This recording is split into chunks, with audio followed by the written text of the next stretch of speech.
that will be described qualitative in the quality policy. Well, the concept is very complex, but let me tell you, these are elements that in familiar environments, no, sometimes we are speaking, we can just say just four very nice words and put it hanging on the wall and that's it. No, we need to understand exactly what is going on in this case. Criteria, the criteria of competence and criteria associated to compliance of the elements related to an ISO standard are as the top of the state of the art.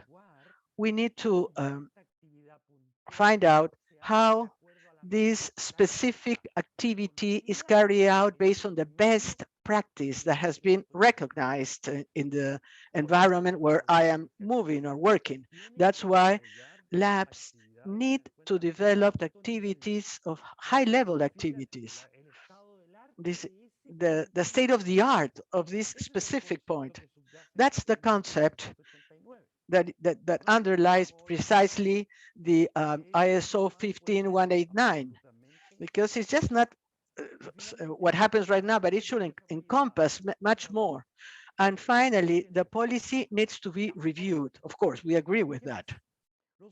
What else? The quality objectives and planning.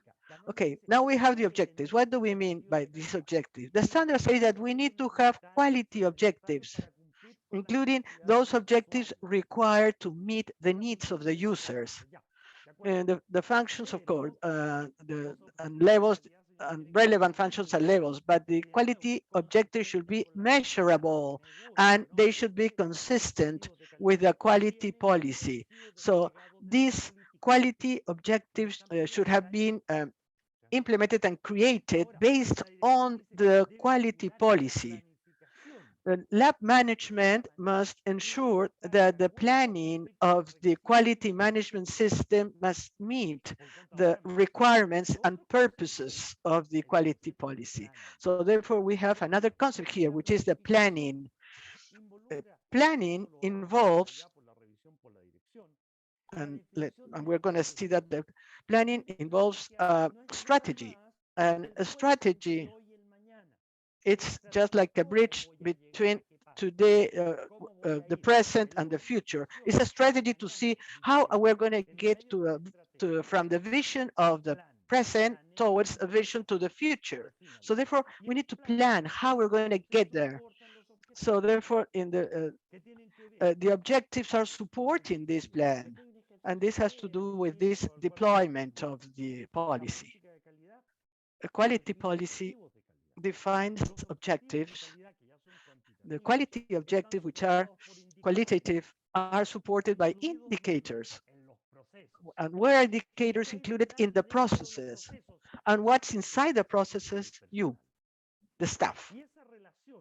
And that relationship, to understand that what I am doing presently in a process is related with indicator, and that indicator is part of an objective, and that objective is part and meets the requirements of the policy. That's what we know as the deployment of the policy.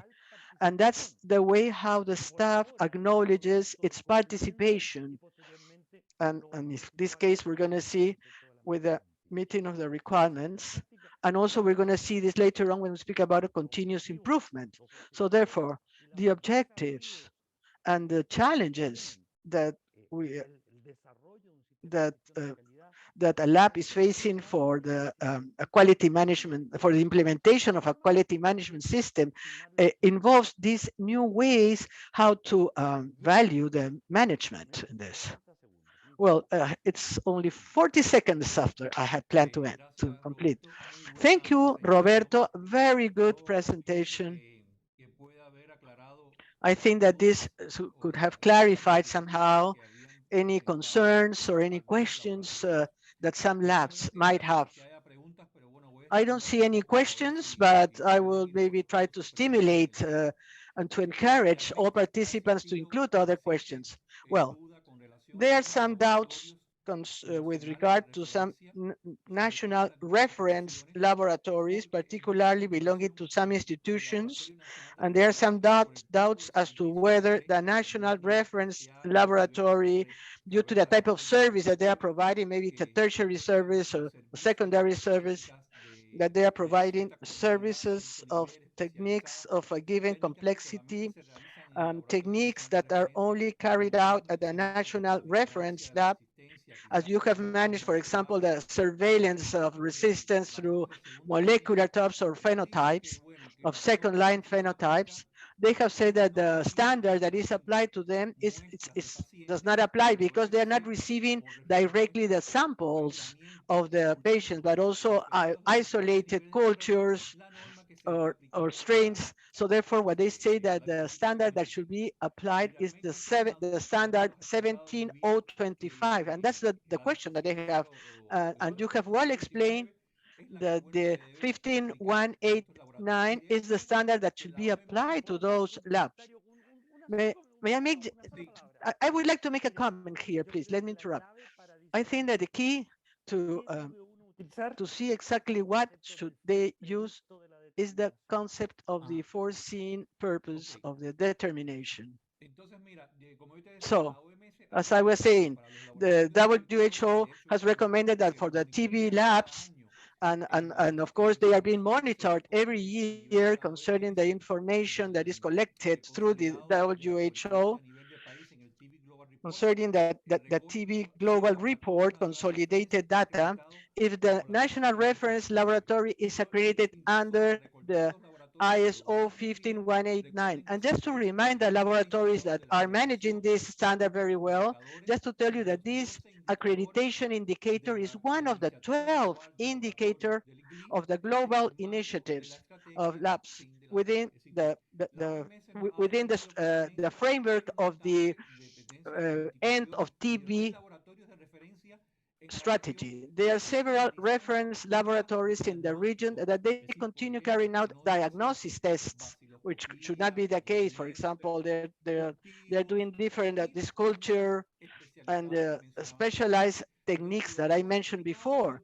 But as you have explained here, I think that it has been clearly established that very specific aspects of what is the evidence and the competent staff. We have a very well skilled, we have a lot of persons that have followed a lot of master's degree, PhDs, and they have more than 30 years experience, but they are subject to the accreditation.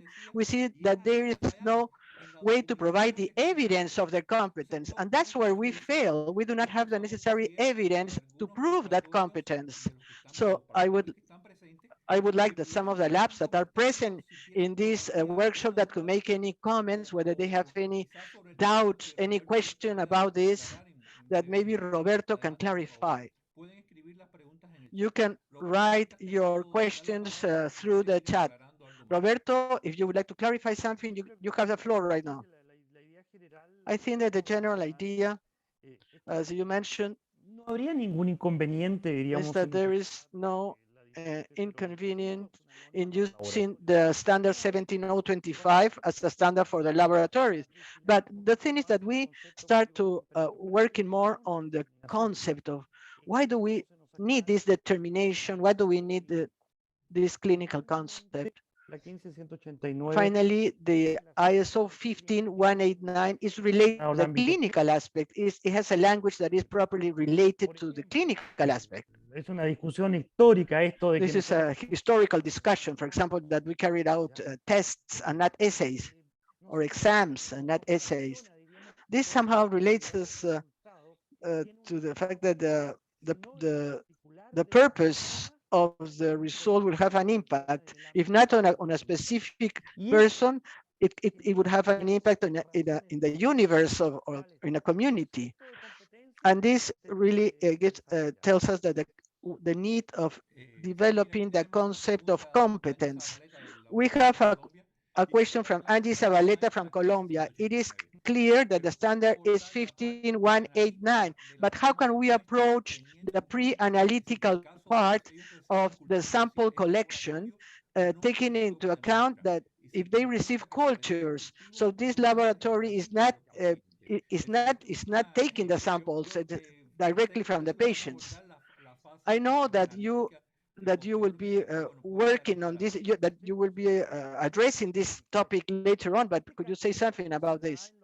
Well, this case is given in the laboratories that are known as derivation laboratory, clinical laboratories that do not take samples, but they receive samples taken from third parties. So therefore, what are the specific instructions? There are derivation labs that have been accredited in Ecuador, in Chile, and in other parts, like in Mexico, for example, where the labs somehow, they do not take the samples and they do not assume responsibility for that samples, for taking that samples. And the pre-analytical concept in that case is very clear. The responsibility of the laboratory is to cover the assurance throughout the stages. What does this mean? That the lab that is receiving the sample should provide the other lab or the entity that is collecting the samples. The master lab should be responsible for everything that is done by the lab taking the samples, and also they must assure that they have the necessary training so that that other lab will act exactly as they do. And this is regulated. Here we have a derivation lab, for example, where the lab provides to other labs that are collecting the sample, they give the user's manual, instructions, even the materials somehow. Sometimes the materials for taking the samples are provided to this lab, so everything is standardized. And the responsibility is somehow, the responsibility is to transfer really that information, that training to these other labs that will be collecting the samples. And in this, so just as if we ourselves have taken those samples. And this goes preferably what you have mentioned concerning what is to enter, supervise, and monitor. And as a head of the red, it's established to set all the manuals for taking the samples, monitoring, supervision, and everything.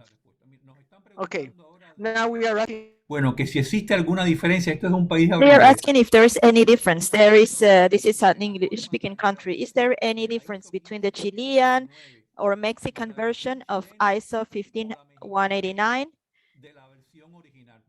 from the original version? Because I think that Maribel sent them the Mexican version, and it seems that since you mentioned the Chilean version, they are asking whether there are any differences.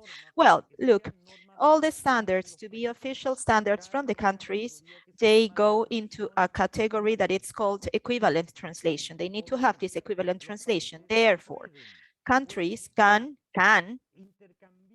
exchange or translate certain words based on their use in that country, the use they make of the language in that country, but always trying to maintain and not corrupting the original sense of the standards that for everybody starts from English. The original is in English. So the official versions of ISO, you have English, French, and Spanish. Spanish from Spain. But even here, as in Latin America, we do not speak that the same way that Spanish people. We have our own idioms and ways to talk, but every country takes care. And I can mention this as an experience because I have participated in the committees for updating the standards here in Chile. We are very careful. We were very careful that the sense is not, the meaning is not lost from the origin. So we might use different words, yes, but it's the words that we use and that have this sense, this meaning in the country.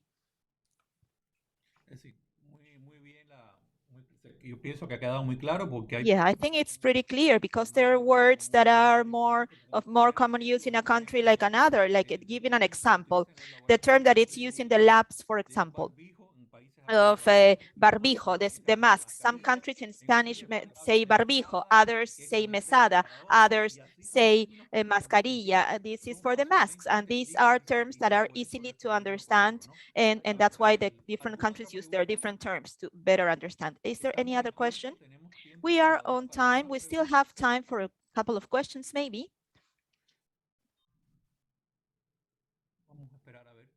We will wait to see whether there is any other question. Yes. There is another question from Irina Ordóñez. She's from the lab in Honduras. Up to what extent in the reference laboratory we could take responsibility when it does not really depend on us? Well, I think that this is a little difficult. At the end, we do not meet many of the requirements of the standard when all the processes are too much delayed. For example, the procurement or the lack of resources in the public sector. And this is a very important difficulty, or probably we have to try to meet the standards. Yes, of course. But first, I would like to talk about responsibility, which is critical. The issue of the responsibility of the accredited lab with regards to the pre-analytical processes, it's something recurrent, even for the standard clinical lab. Why? Because please remember that, okay, first, what do we need to demonstrate as a lab? That we have done all the efforts, all the necessary and documented efforts at the level of the state of the art to be able to make sure and guarantee that the pre-analytical criteria have been met. Okay, what does this mean? This means that even if we do all the necessary efforts, we might have pre-analytical variables that we do not master or dominate. If the patient lies to us with regards to the pre-analytical condition of their diet, we cannot know, and probably the results will be difficult to interpret. So in practice, look, some years ago, the World Congress of Clinical Pathology held in Cancun. They almost call it, and everybody defined it colloquially as the pre-analytical congress. Why? Because the main problem of the clinical labs nowadays is the pre-analytical part. Taking into account, for example, that there are new concepts like the concept of pre-analytic, which is actually how and under which conditions you request a test nowadays. Then you have the patient, the taking of the sample. And as we say, we keep on maintaining variables that we do not really manage. That's our great weakness. Now, the only solution for this is what? Standardize and show. Standardize and show. Standardize and demonstrate. That there's no other way. Roberto, and with regards to the question that said when they are too much delayed because the procurement and the lack of resources in the public sector, they have to be delayed because of that. What happens? Well, you know, that's a very complex issue in the public system. Later on, when we will discuss the processes, we will see that the processes sometimes detach from the end objective. Why? Because they depend on so many bureaucratic levels that sometimes the lab do not get to do things on time. Yes, it's an obstacle, yes. I think that it's something that needs to be managed essentially at the level of the top management. If the top management, the institutional top management, doesn't understand that they have to provide the resources, and not only the resources, but they should provide it on time, the accreditation model, ladies and gentlemen, it's going to fail, and it's going to fail reasonably. Why? Because we cannot provide the result whatever we can. I mean, whenever we can. We have a commitment to deliver the results on a certain time, and that will be given obviously both on the type of test and its usefulness. Probably in the surveillance conditions, for example, our commitment to deliver a result will be more permissive. We will have more time. Why? Because our data will become part of a database that are related to the public health actions, and we can have a little bit more time. But when the concept is related to a patient that is waiting for a result, for example, in the case of a confirmation of HIV, obviously the accreditation will collapse if the lab doesn't provide the results in the time that they were given to give, and this lab could not be accredited. they shouldn't be accredited, and we could not accredit someone like that. That's as simple as that. Yes, and in the most critical case for the reference labs for TB, it's waiting for a result of a sensitivity test, the second line drug sensitivity test. Sometimes the clinicians and the pulmonologists are waiting for that result to be able to start treatment with these drugs. Yes, and a lab that doesn't understand that behind this result, there is a patient waiting for that, and that does not react. The lab, when I say the lab, I'm talking about the concept of the lab, the top management and down. It cannot be candidate for an accreditation, definitely not. Not. Well, thank you. I don't see more questions. The questions that have been made have been very good questions. Actually, I urge you to continue asking the questions. Do not be shy. This is the right moment for any question, doubt, or concern that you might have with regards to this topic. This is the right moment to answer to these questions now during these days. Roberto, we will give 3 minutes break so that you can drink a little water or something, and then we will start with the next presentation. So in 3 minutes, I'll be back. 3 minutes. Thank you very much. We will be back in 3 minutes.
Bueno, vamos a continuar con la próxima Very conferencia. well. We will continue with our next conference that will be given by Roberto. Go ahead, please.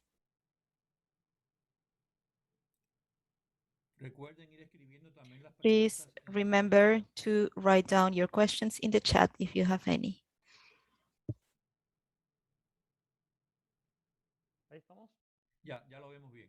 Okay, yes, we can see your screen perfectly. Thank you. Very well then. Let me put my timer. One.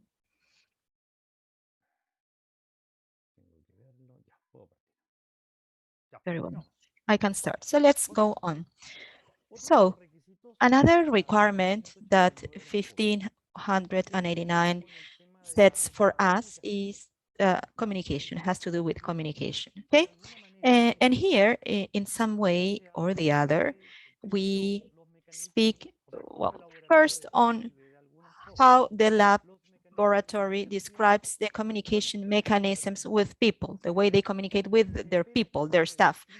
We expect that that is written, that that's described, that's clarified, that that is met as well. That's something that it's expected. And the idea is that not only um, we set this criteria, but besides that, the idea is that we keep records of this sort of formal communication, okay?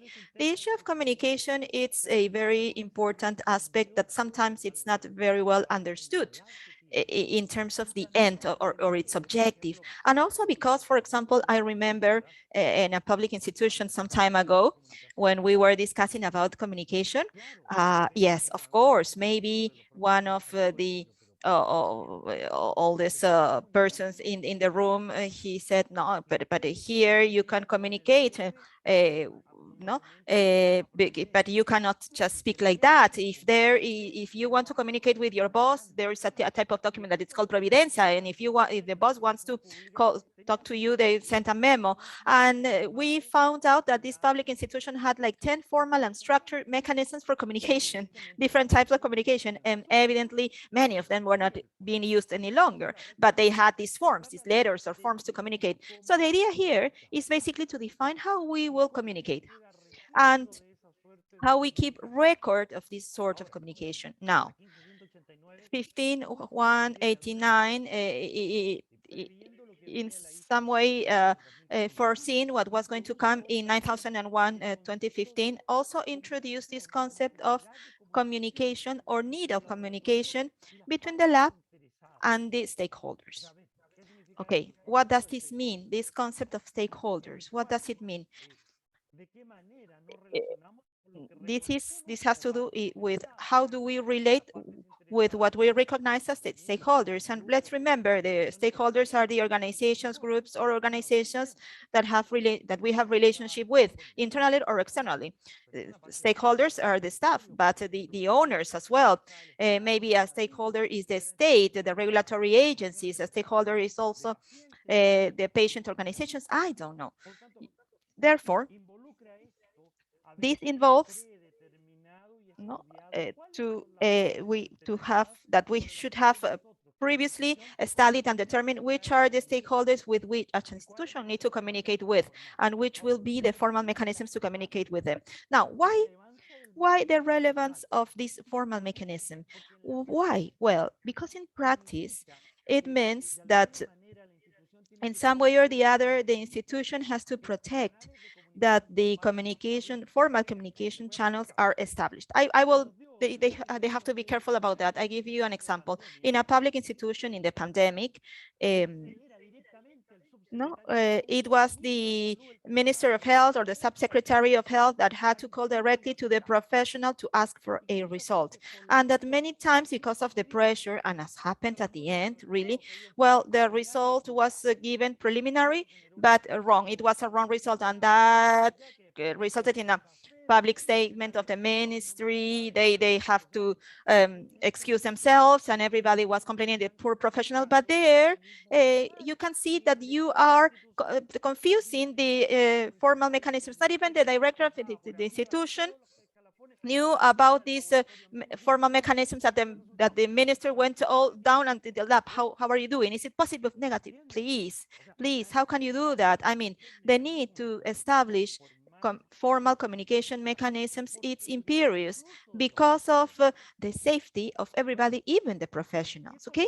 And these communication mechanisms, they also have to do with how do we relate from the outside to the inside. Yes, it can be the minister that calls you, but does it have the authority to ask for information even if he is the minister?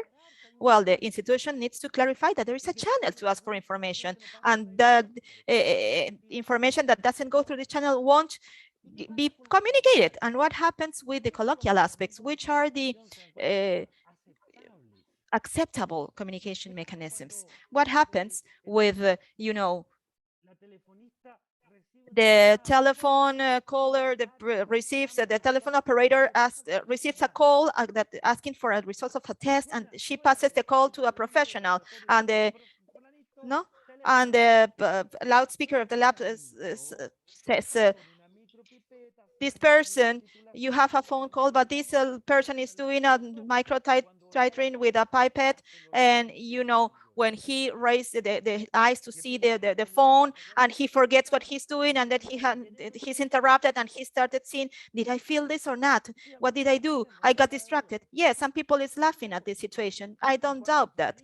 Yes, and when this guy doesn't answer, the secretary very imperiously says, you have a telephone call. So should we allow something like that? Do we accept that the communication mechanisms interrupt the technical aspects and put at risk the quality of a result because of what we understand as a good quality of customer service? Well, that's the concept of communication that we need to think about, to really reflect about it, to clearly define how do we communicate, whether it is to safeguard the information and the communication channels, and how do we communicate to safeguard the comprehensive integrity or the professional integrity that of people that sometimes in a non-voluntary manner they are obliged to respond. They do not want, but well, let's structure yourself, let's train yourself when you need to do that. And now we have to define who is responsible for the quality, on the other hand. And that person that is responsible for the quality, this is going to be the head of this model, the internal head of this model. Usually, where do we have this person in the organizational chart? Under the management, to indicate what? On one hand, that he or she does not have administrative authority on all the other members, but he or she has authority with regards to what the quality management system requires. This person needs to report directly to the management. That's what the standard says. The policy decisions, objectives, resources. It's the channel, the communication channel, the formal communication channel, and administration of the quality management system. And this person in charge of quality, manager of quality, whatever the name you give this person needs to make sure and ensure that they promote the awareness of the requirements. This in paper sounds great, sounds very nice, to ensure that we promote taking awareness of the requirements and the needs of the users throughout the organization. So it sounds even beautiful. So nice, but how can you ensure that? How can you demonstrate that? Okay, those are the details of the standard. Now, what is the nice thing about this 1589? That it doesn't tell me how. It tells me make sure of this. But how are you going to do that? What mechanisms are you going to apply? How are you going to generate information for demonstration or evidence? No, that the standard leaves it to me. So these ISO standards are tremendously, I don't know if you can see, innovative. They are tremendously innovative because they allow me to set my own demonstrative mechanisms based on the culture and the local idiosyncrasy.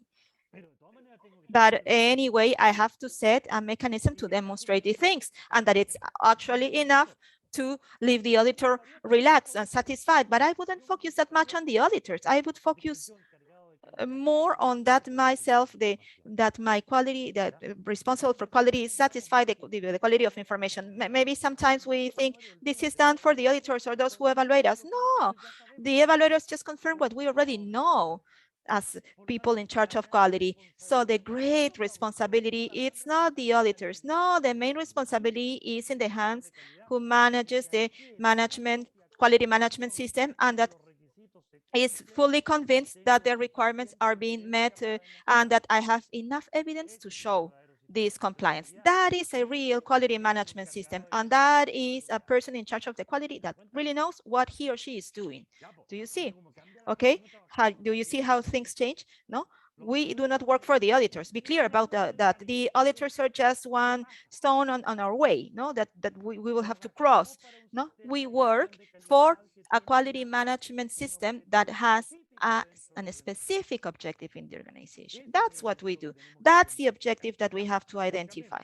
Very well then, let's change this. Now, we have to, according to the standard, we have to define a quality management system. Okay, very well then. We have to define a quality management system. And what is a quality management system? What is that?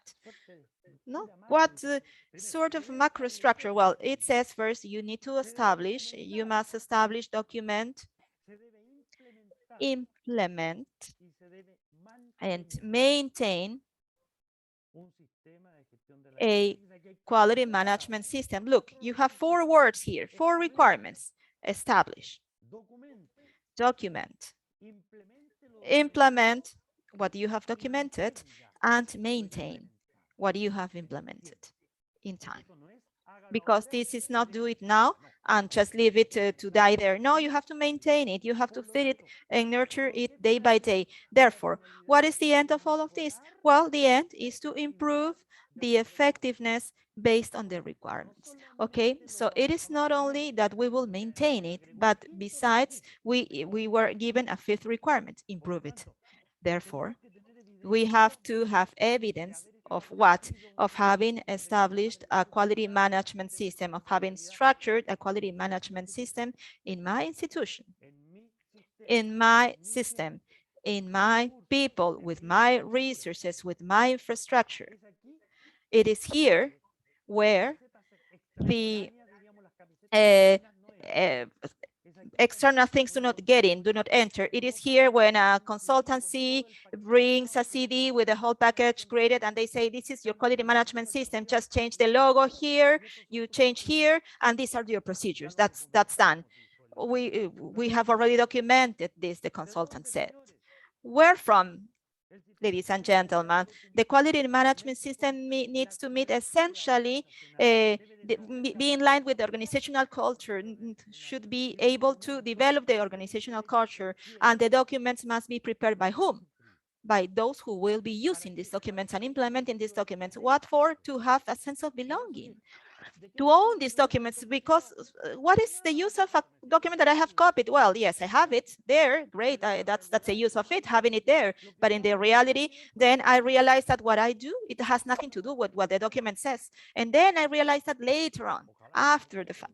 And let's hope that I come to realize that. Some people do not even realize that at any time. So what are the characteristics that this system should have? Well, it must integrate, it must be able to integrate the processes. And here we have the magic word that we will use for now on. It has to integrate the necessary processes for the compliance with the policy and the objectives. Look that the policy and the objectives appear again here, and that it should comply with the requirements and needs of the users. Okay, so it's not just a quality management system that it's arbitrary and enlightened. No, no. Once that we established it, that we documented it, that we implemented it, that we maintain it in time and we improve it in time, it must have evidence of compliance with it, and it must have evidence that it is related to the policy and objectives, the quality policy and objectives, and it must be generating evidence as well of compliance with the user's requirements, the user or users' requirements that we might have identified. There, ladies and gentlemen, that's where we have our main difficulties. Things are not done per se. Things are done to meet, to comply with an objective. And in our way, we will kind of lose this end, the objectives. Now, how do we structure a quality management system based on processes? That's the main interesting, the interesting part. The quality management system now from 2000, from the introduction of the concept of process in ISO 9001, 2000, we are in some way or the other, I think that we are pretty obliged to using the process model. Why? Well, because we've seen that it's pretty efficient.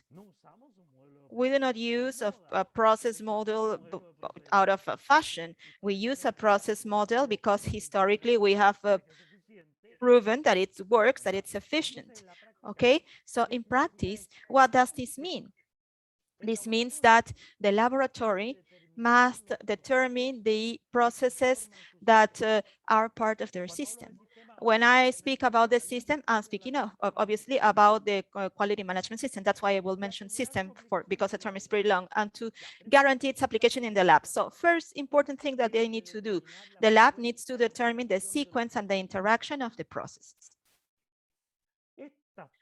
These 5 or 6 requirements are the same requirements that we have in ISO 9001 of 2015 and the previous versions. The same ones are just copied and paste, the same. So you have to, the lab has to determine the sequence and the interaction of the processes. Then it says, determine the criteria and the necessary methods to guarantee that both the operation and the process controls are effective. Now they are giving a little bit more effort that needs to be made. No, we need methods to guarantee that the operation and the control are efficiency. There's a concept in there, important. Then it says it must ensure the availability of the resource and the information that are required to support the operation and control of these processes. I mean, for the processes to work, and you see, the lab needs to make sure the resource that is necessary or the necessaries that are necessary and the information that it's necessary for it to work, for it to operate, and to allow for a control. Because the processes don't go alone or in itself, they are controlled. Controle y evalúe. Then control and evaluate. Ah, okay, very well. No? So control and evaluate this process. Very well. And finally, implement the necessary actions in order to achieve the planned results and the improvement. And here they have just told me everything that I have to do with a process perspective. Could you see? Everything that I have to do. Everything. So in reality, Acápites. So in reality, these 6 points of the concept of processes is precisely the core of a quality management system under the process approach. And this is the approach that is recommended, that the standard is recommending this up to 1 point only, because if you look at the statement made, the laboratory says the laboratory must, and a must in a standard does not give me many options to choose, no? Because if it's something that says should or must, it's a mandatory thing. So therefore, what is a process? What do we understand about this process approach? A process can be defined as an activity. It's a specific identifiable activity that has as its main characteristic that has defined or identified a vendor and an input. Something gets into that process to be processed, no? And it comes from a specific point. It comes from a vendor that has been identified, or a supplier that has been identified. Something that is getting in, or it's an input, comes from some part, and who is providing this is a vendor or a supplier.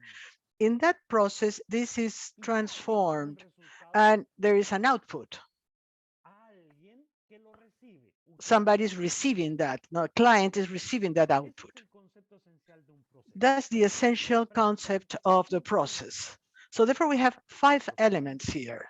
The process itself, something that is inputting in the, or getting into the process, the input of the process, from when the input comes from the vendor or the supplier, the output that gets after it has been processed, that's the output, the results. And who is receiving that output? The client. When we speak about the client, we are not necessarily speaking about the final or the end client. The client in a process can be another process. So it can be some sort of interconnection of processes in which the result of one process entails the input of another process. So they are interlinked. So therefore, these are related with the information, because the standard says that the required information, the necessary information required for the different stages, this information needs to be exchanged so as to report on what they want and to have a feedback concerning compliance with that. And finally, what do I have? The follow-up. How can I control that the process really works and gives me the results that I'm expecting? So that's the theoretical concept. Where do we reflect this? Where do we materialize this in practice? For example, if we a follow-up of processes, collecting the data of processes in an important laboratory, for example, a laboratory that has a staff of 180 to 100 persons, it's something that for example, for an audit to take place, it will take more than 3 to 4 months because they need to reach agreements. Sometimes the institution does not have a clear idea of what is a process. They have a continuous process of the activity. But what do we need to do in this case? We need to establish some sort of compartments where information will flow in an orderly fashion in order to it to flow, and the feedback on the other hand. Why? Because we need to fulfill the activities.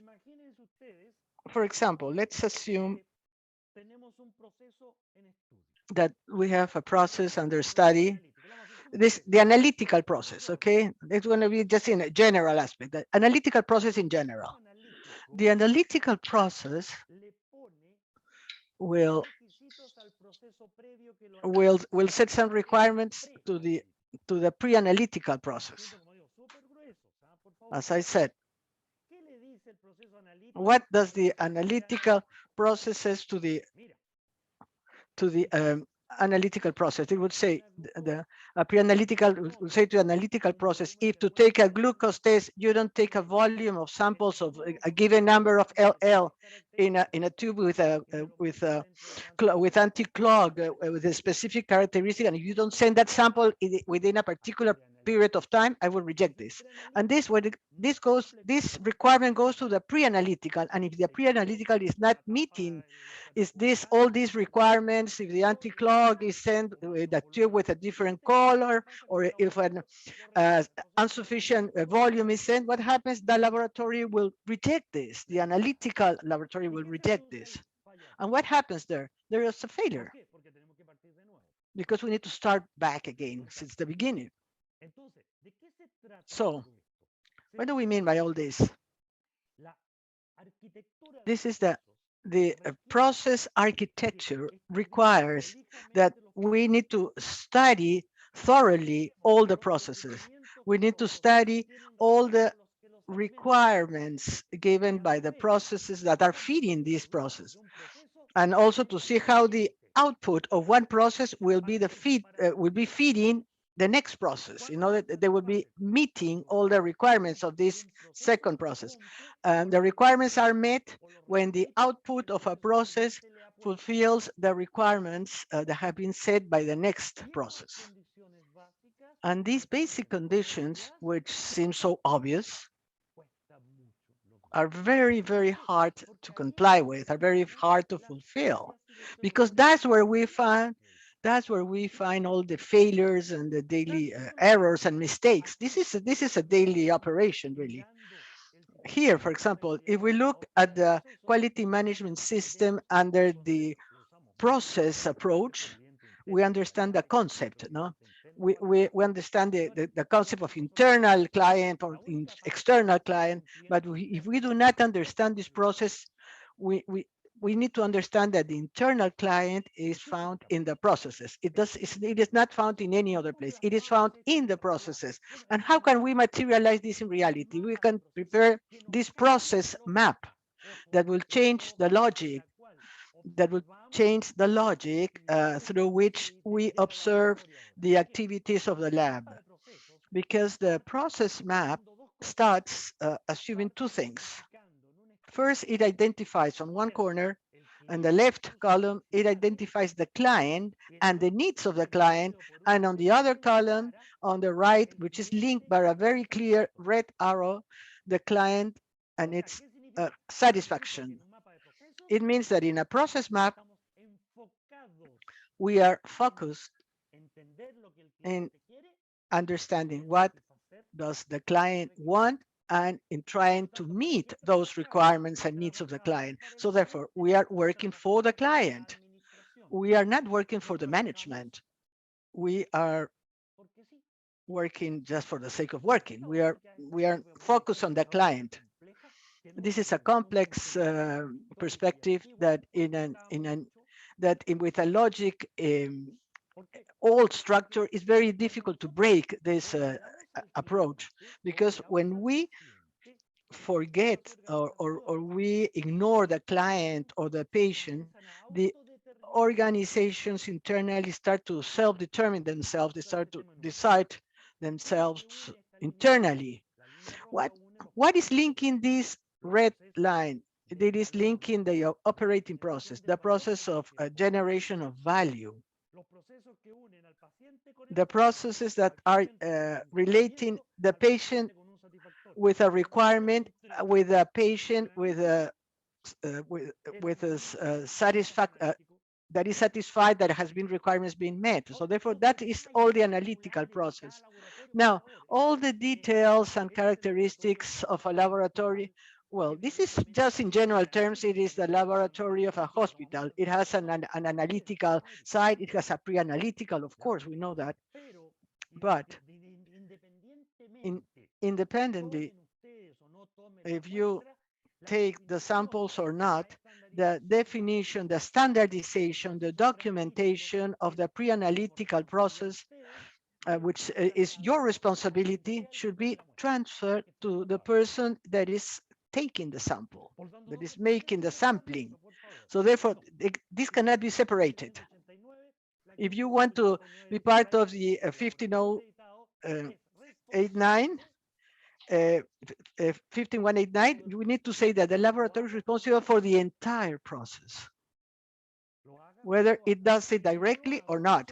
And if this is not done, I am responsible to provide information, training, and all the necessary resources to that person that is doing this sampling on behalf of the lab. And that's how the standard works.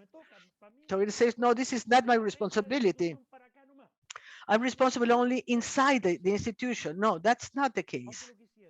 Although we would like to have this case, this is not true, because if you want to be accredited, you need to assume responsibility for the entire process, and you need to provide the resources, training, documentation to this outsourced lab that is collecting the samples for you, in order to ensure that the sample has been taken in a proper manner, that the culture has been made adequately.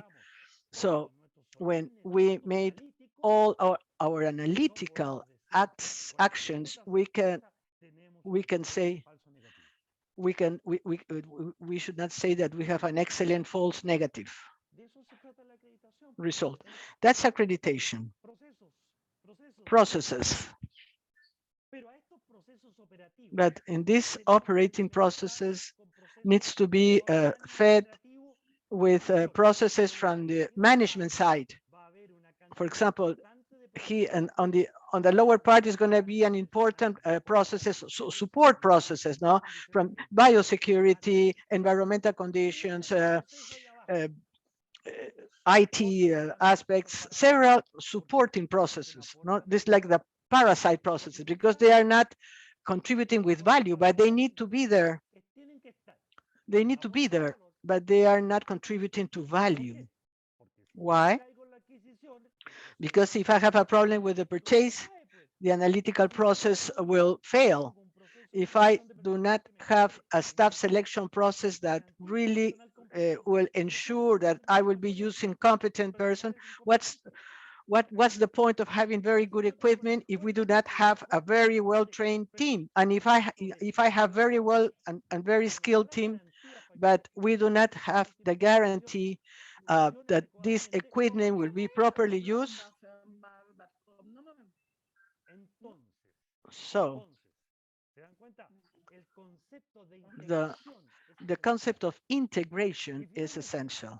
And finally, if I have a large number of Apaguen los micrófonos, alguien que los tenga please abiertos. turn your mic up.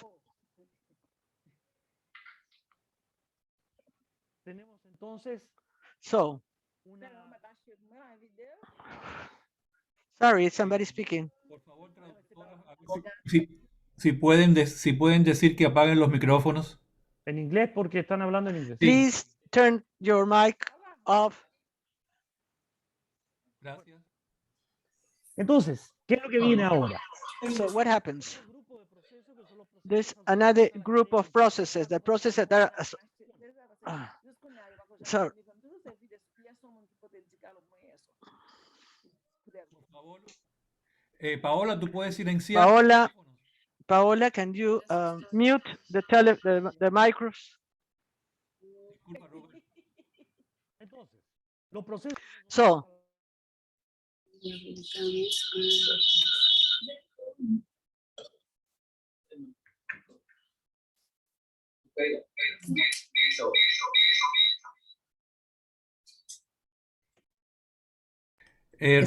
Roberto, no te estamos escuchando. Un momento. Parece Abre tu micrófono, Robert. es que me silenciaron a mí también, ya. Sí, por eso. Ya vuelvo para atrás. Ok. Entonces, me refería a que además tenemos una buena cantidad de procesos asociados a la alta dirección.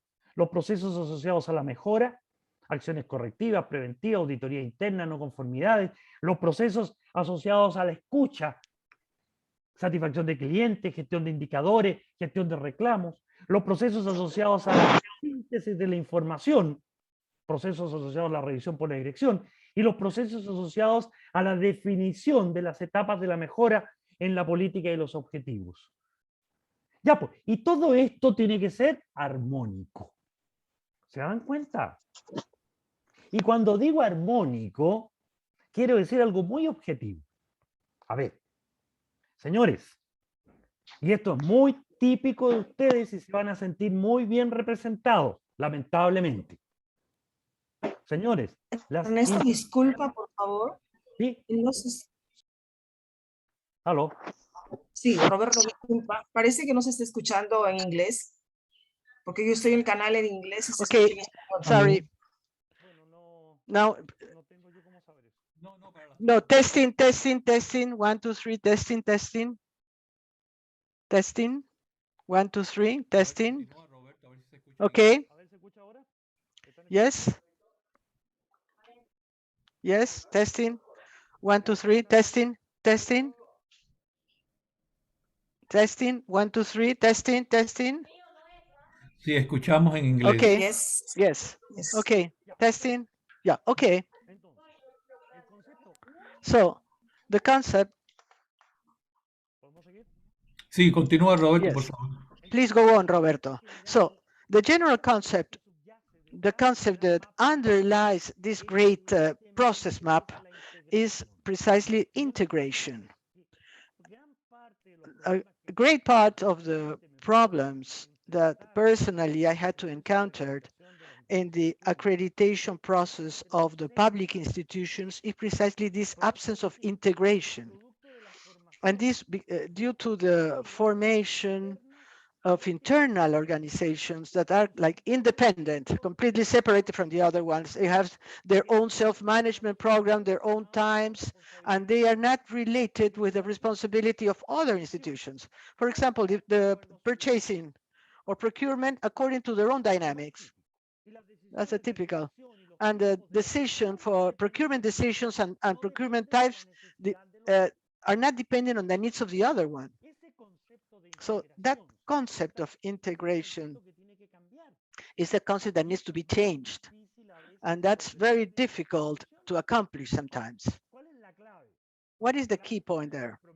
The key is in the management commitment. When management understands at the top level that these sort of compartments or silos, that they're working like independent republics, uh, uh, that are working inside the organization, that are working according to their own times and requirements, they cannot continue working like that. They need to be part of the integration of the entire, of the overall common institution. And when they decide to change that, that's when the problem will be solved. So therefore, there is the need for integration.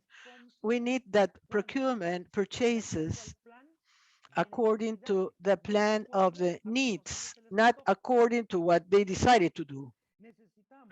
We also need that the staff or human resources management will provide the staff required according to the plan in a timely fashion, and not because the head of human resources went on holidays, the process delayed for 1 month and nobody was selected, and the lab was during 1 month without the required staff. So also we need that the person in charge of maintenance fulfills the maintenance program of all the instruments, and not say, no, no, this is maintained only once a year.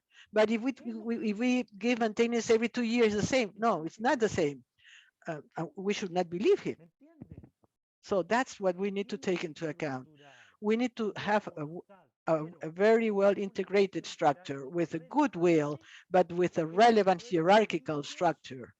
We need to solve all these failures that is produced internally in the institutions in order to be able to achieve coordination based on a common objective, which is that the exams are carried out in a timely fashion first, that the tests are traceable, that the mechanisms associated to traceability are there, are present. And also a third, that the tests are done in a reliable manner. So therefore, all the metrological and analytical aspects are fulfilled, that we have the reagents, that we have the controls in a timely fashion, that we have the intercomparison tests purchased in a timely fashion. Why? Because any of these three criteria that are the essential pillars of a clinical lab will will be, will not be following the objective, a common objective in order to seek the accreditation. So therefore, in practice, this is the bottleneck that needs to be overcome. These are the problems that need to be solved. So now we have this map. What happens? What comes next? Somehow we need to turn these processes into what? In documents. Once that we have decided the process, they need to be documented and documented as processes. We need to set an intermediary tool, or we can call it maybe a process card. A process card, it will be speaking about the objective of the process, the owner of the process, the procedure, the scope, where does it start, what does the process include, where does the process end, the inputs and outputs of that process, who is the vendor, who is the client. Then the process needs to be assessed based on risks. What risks are associated to the fulfillment of the objectives of that process? What will be the risk mitigation measures for the risk that has been identified? What are the control variables that I will be considering in function of the risk that has been observed? What indicators will be included in the process? What resources are required for the process? The human resources, physical resources, what records and complementary documents are required in order to complete the process and to leave evidence that the process has been duly fulfilled. So therefore, all this information that comes out from one single process needs to be repeated or duplicated on several times, depending on the number of processes that we have identified. And where can we put all this? A procedure, an analytical procedure. On the left side, you have all the points to be considered in this process card. When we are relating all the different points of the card, have been part of the process at a given time. This is the concept of process documentation. To see first, where does the procedure start? It starts from the analysis of the process. First, the process is analyzed. It's not because I just decided to do what to do. For example, when the head office says, okay, we need to document everything, you need to write everything that we do, then sometimes we start writing many pages that, depending on the capabilities of the drafting capabilities of some of them, can be a very extensive document, but they are useless because they don't have anything to do with the process itself. So in practice, we need to establish the relationship between process and document is made through this kind of cards, because it should be based on this process map. Behind this process map we have all the documentary structure of the laboratory. And then we need to define how are we going to measure. Remember that that's something that we were speaking about, the needs. What are we going to measure? When are we going to measure? With what frequency are we going to measure? Who will be responsible for measuring? How are we going to measure? How is this going to be disseminated? The results of the measurement. With what frequency the data will be reviewed? And all this creates multiple measurement mechanisms and multiple indicators of all kinds, colors, sizes, that now that we look at them at the process map, we find that they're full of these names and concepts. It's not necessarily inside each process, but we're going to have a lot of measurements and indicators that are placed on the critical points that we have identified. Not in all the processes, that's not necessary. In the critical points that we have identified. And this will be meeting all the requirements associated to a process map. The interactions, the identification of processes, the interaction between the different processes, the relationship between the flow of information, the needs of every process based on the competence, resources, and so on. And finally, measurement mechanisms. And this is a very short introduction to the concept of processes based on the standard requirements. Thank you for your attention.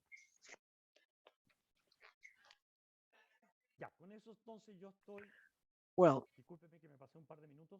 sorry that I had a couple of minutes more of my presentation, but I'm ready for any questions that you may have. Please. Por favor. Por lo menos está buena la música, ¿no? Well, sí. It's very nice music. I hope that they're listening to the presentation as well. I hope. Well, there's several questions here. Let's start.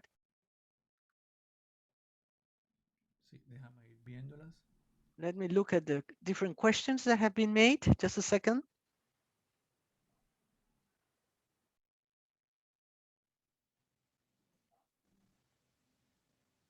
Un momento. Que me han salido todas las anteriores también.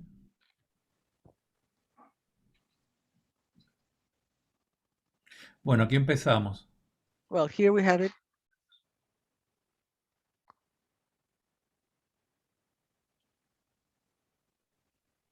¿Cómo podemos seleccionar al organismo? How can we select the accreditation agency if we assume that we are a reference lab? That would be the first question.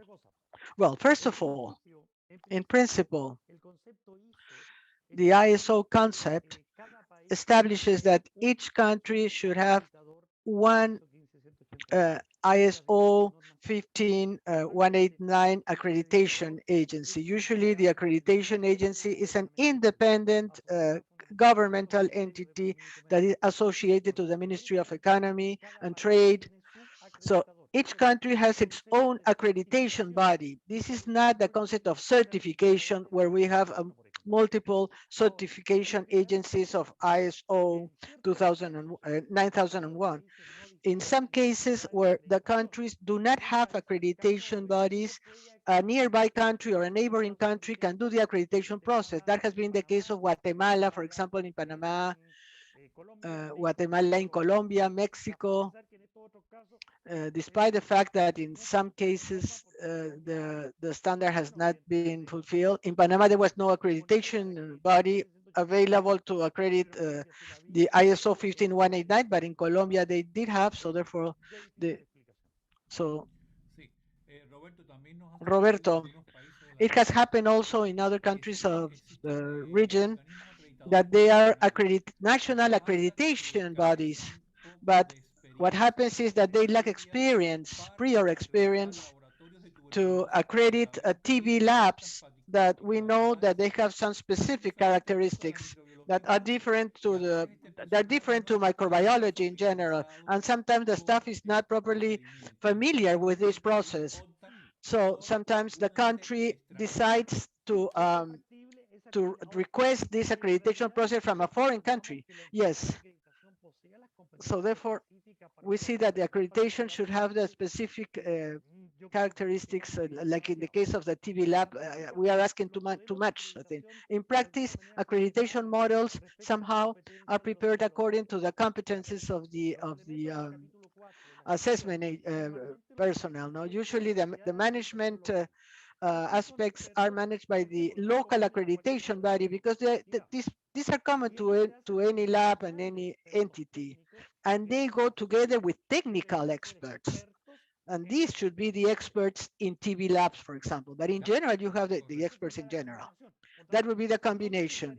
So therefore, these technical experts need to be from the country, or they should be from the accreditation body, no? Because it's going to be very difficult for them to have this ad hoc staff for that. Very well then. Let me check if there is any other question. Yanira Melendez from El Salvador is asking if we could you mention the requirements and the qualities of the people that lead the quality management system in an institution? Well, the terms of reference practically. Yes, actually. But well, there's one important thing here.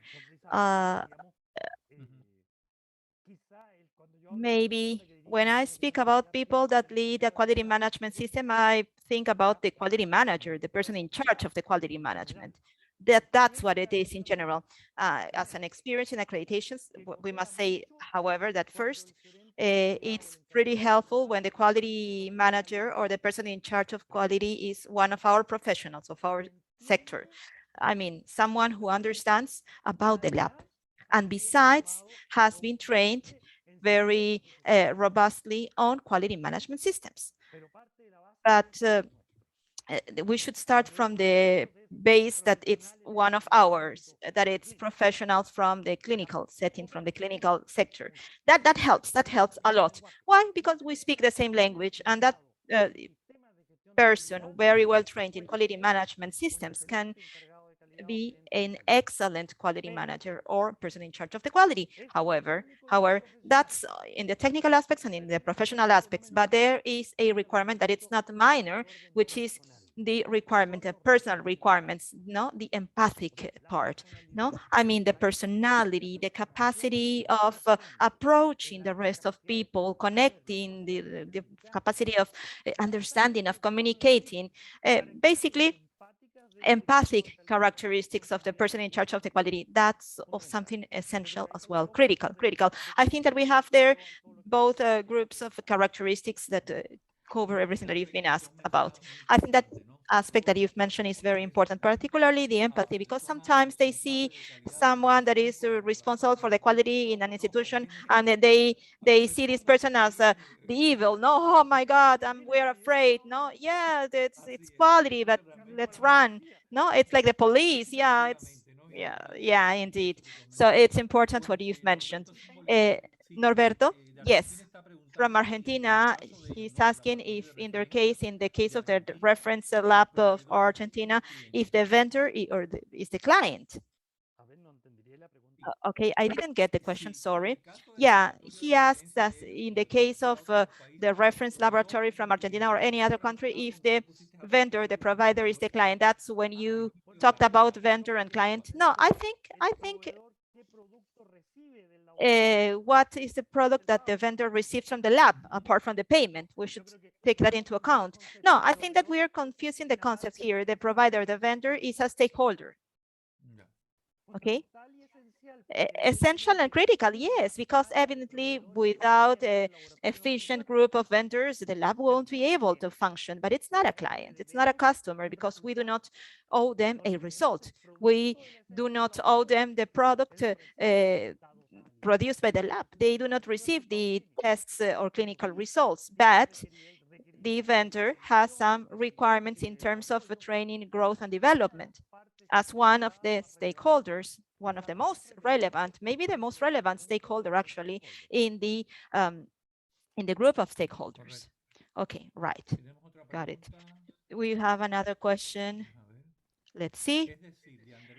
This is from Andrea Clunes. So if the process map in general is not a harmonic, that's due to the fact that the institutional quality policy that relates the mission with the vision has been not well understood by the institution. It's just a, letter, just a vision that nobody fulfills or complies with. Yeah, completely in agreement. That's true. That's true. There's another question from Janelle. Sorry. And there is actually one concept, very, very oriental, very Eastern concept about this, which says that quality in defined environments, like as effective quality, the quality is a matter of everybody. No, I think that expresses it very well. Obviously, if one part is not doing what they should do, everything will be affected. No, that's that letter, especially the director of the laboratory that sometimes delegates in the person in charge of the quality one. The director is the person that should be compliant with all the functions and being responsible for everything. Indeed, exactly. Janelli Valbuena says, in the results of the tests that are issued, we have a note in which they say that the lab is not responsible for the compliance with the conditions. Okay, what does it say here? Sorry, I got lost.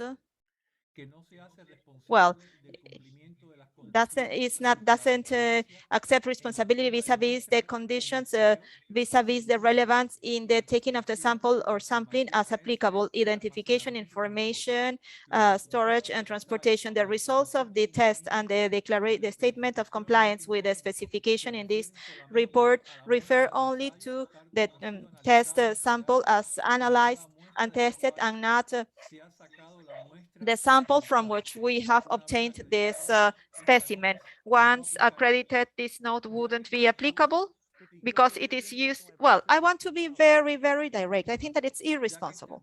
Yeah, because, and it says because it is used because the pre-analytical phase is not conducted in the institution. Yeah, the problem is that why do they conduct a test if they authorize it in this way? What is the confidence that a user can have receiving a test that says, well, believe it if you want, but not even us, we do not even believe in it, right?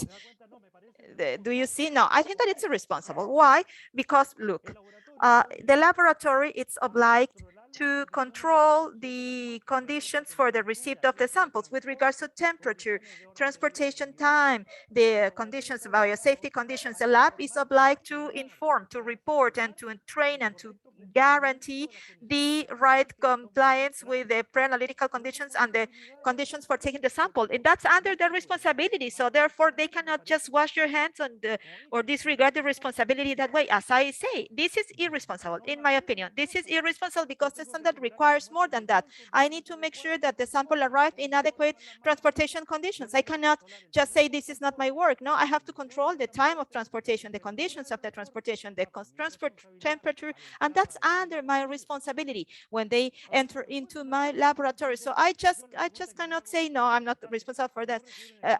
So if I receive some of these characteristics, I don't know what it would be useful for, because they are just telling me that nothing works there.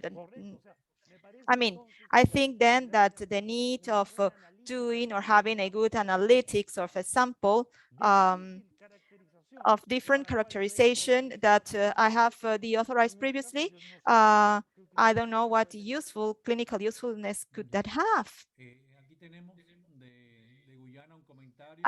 We have a comment from Guyana, which is excellent, comprehensive, and we need to, it's necessary that it's shared, including the policy makers in the Ministry of Health. Okay, that's Andrea Clunes. Do we have minimum hours established for the quality responsible of an institution based on the standard? And is there a document control form established by the standard? I don't know if that makes reference at the minimum hours of training or what. Yeah, in general, the standard is not explicit in terms of that, but it's understood that the person in charge of quality, by being in the organizational chart, this person has a profile, a job description in the institution, and this job description should clearly define the time devoted to this activity and the responsibilities that he will be taking under this responsibility. So in practice, it's not just you are going to be the person in charge of quality. Yeah, okay, great. No. It's on the organizational chart, and in the organizational chart, we have to evaluate that there are the job descriptions that describe in detail the responsibilities of the times, locations, and all of that. Great. Elizabeth Cerveda from the Dominican Republic question, how often do you review the documents? And another question, and when you make reviews and changes in the forms or the documents, do you change the name, the document name? I mean, I think that he's referring to the change in the forms for request of tests, bacteriological tests. Maybe if you are adding or eliminating one test. Well, Maribel will talk about document control, so I would wait until her presentation. She will answer to this question there. And finally, Davida Vendaño asked if the person in charge of the quality must also be a quality politics.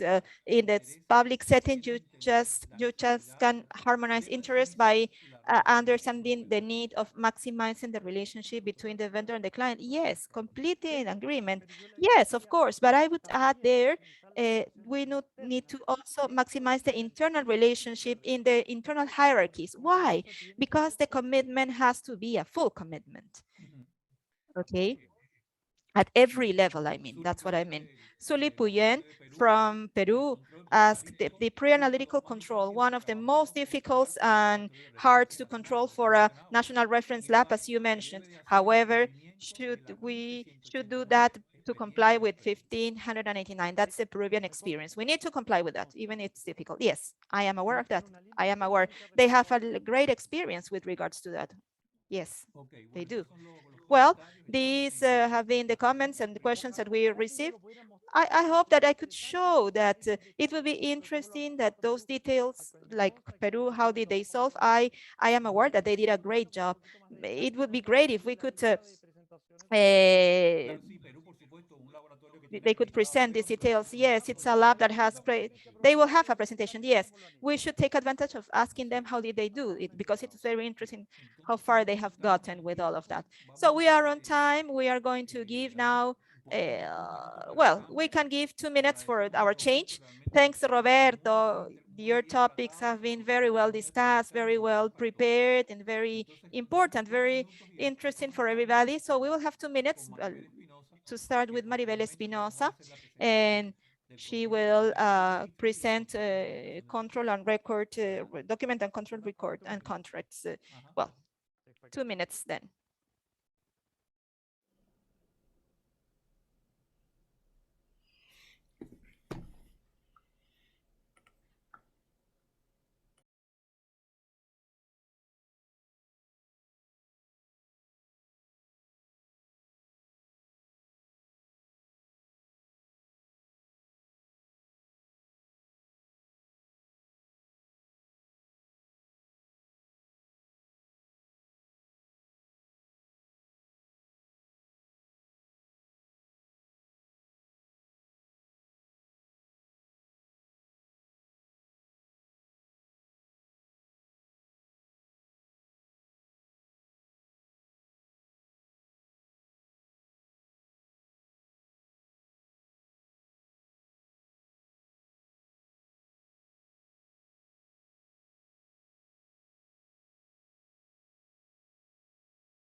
Sí, ya se ve, Maribel. Esperamos un minuto para comenzar. Perfecto, Doc. Cuando gustes estoy lista. I'm ready when you're ready. Thank you.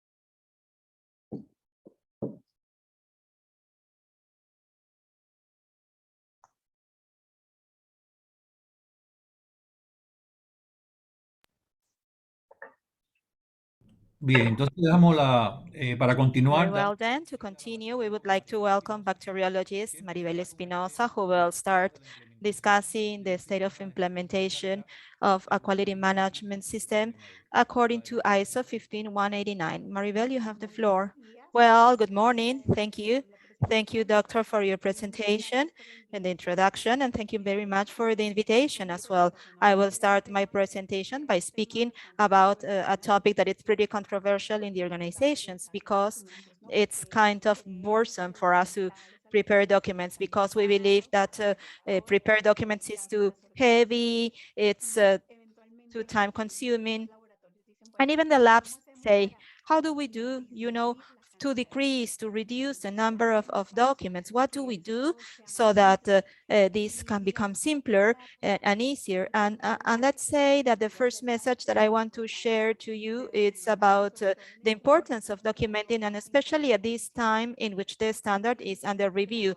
There's no secret for anybody that the new version of the 1599 simplifies extensively the demands in terms of documents. So this has made that many organizations to disregard many documents or eliminate many documents, or that many institutions that are starting with their implementation processes do not have those so many documents. However, I do believe, and my main message here is to understand how documentation is creating organizational memory in the organization. So the tip and what we need to do is to create a document control system that it's pretty simple, that has clear, short, concise documents with the necessary information, but easy to manage and easy to read by people when they receive them.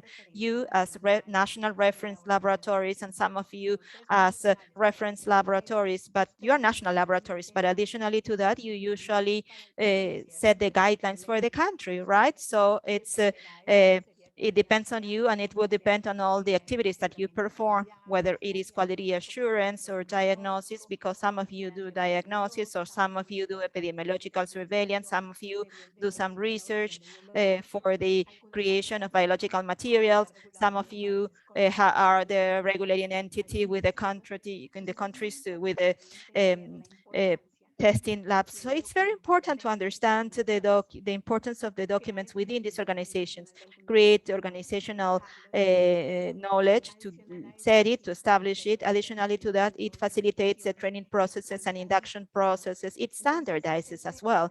So this dilemma that sometimes we run into of, this is too difficult. Oh no, we do not want to document because it's boring. It's takes too much time. This is something that shouldn't really exist, because I have found myself in organizations in which one or two, or they do not produce any document, or two, they, as Roberto said, prepare these documents that are these huge things that nobody reads or understands. So I think you as organizations should find this point of balance in which you write down everything, because I don't know how much this happens in your countries, or in each country in particular, but sometimes we could say, the standard requires for this, but even though the standard is very clear and it's the same for everybody, in each country, in each accrediting body, there are different assessment criteria, and even in terms of the implementation as well. So in every country, we have set something different, but at the end, It really depends. Well, there are things like, for example, the personnel turnover that makes the process get de-standardized. So it is here where this document control or document management system will provide an additional value to what we usually believe that it's done. So the document management system, this document control from the approach of the standard, seeks, among many other things, to guarantee that the documents will not be used in an inadequate manner, that we do not use obsolete documents, and the documents are updated, that all the documents that the organization generates internally, both regarding process and management, administrative, all the processes in the organization, as well as the documents that we receive from outside, are maintained, enforced, and updated, that are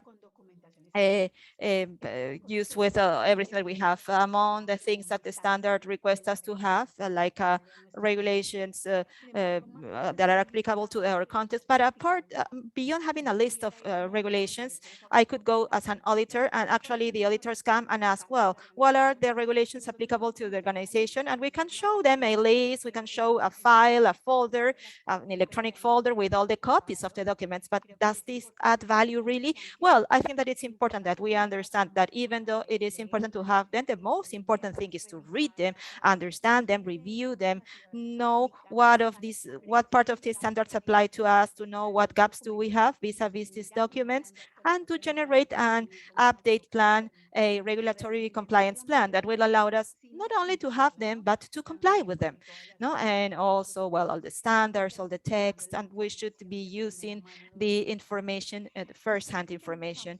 It also requests us to have a documented the process. This documented process should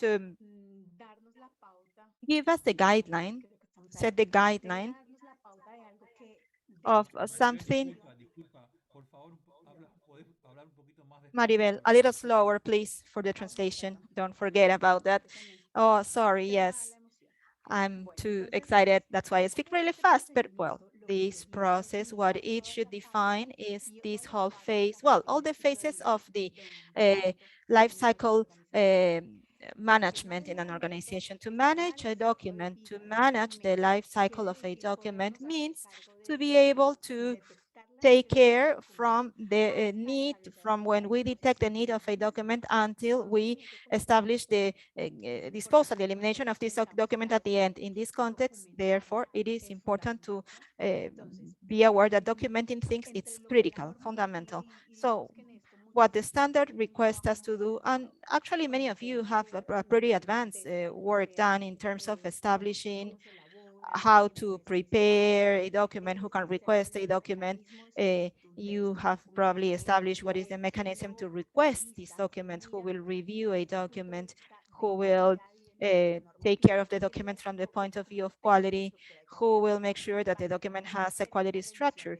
But there's also necessary to do a review of the content. It therefore will depend on who is responsible for preparing the documents and how these responsibilities have been allocated in the organizations. For me, it is very important to be clear in the organization that the one that prepares the document is the process owner, because I'm the one that knows the process and knows which should we include in the documents.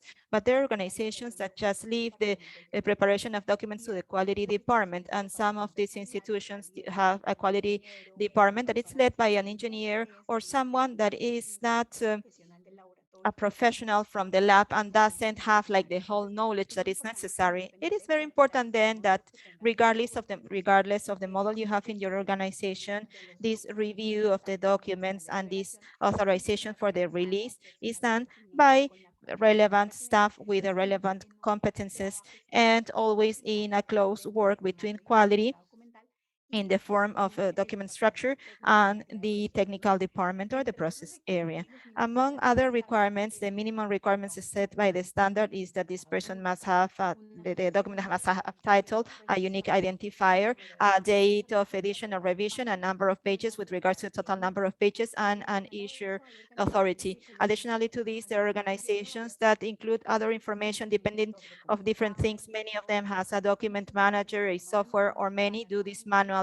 And to control them, they have like different models they use to manage their documents. So these are important with a unique identifier.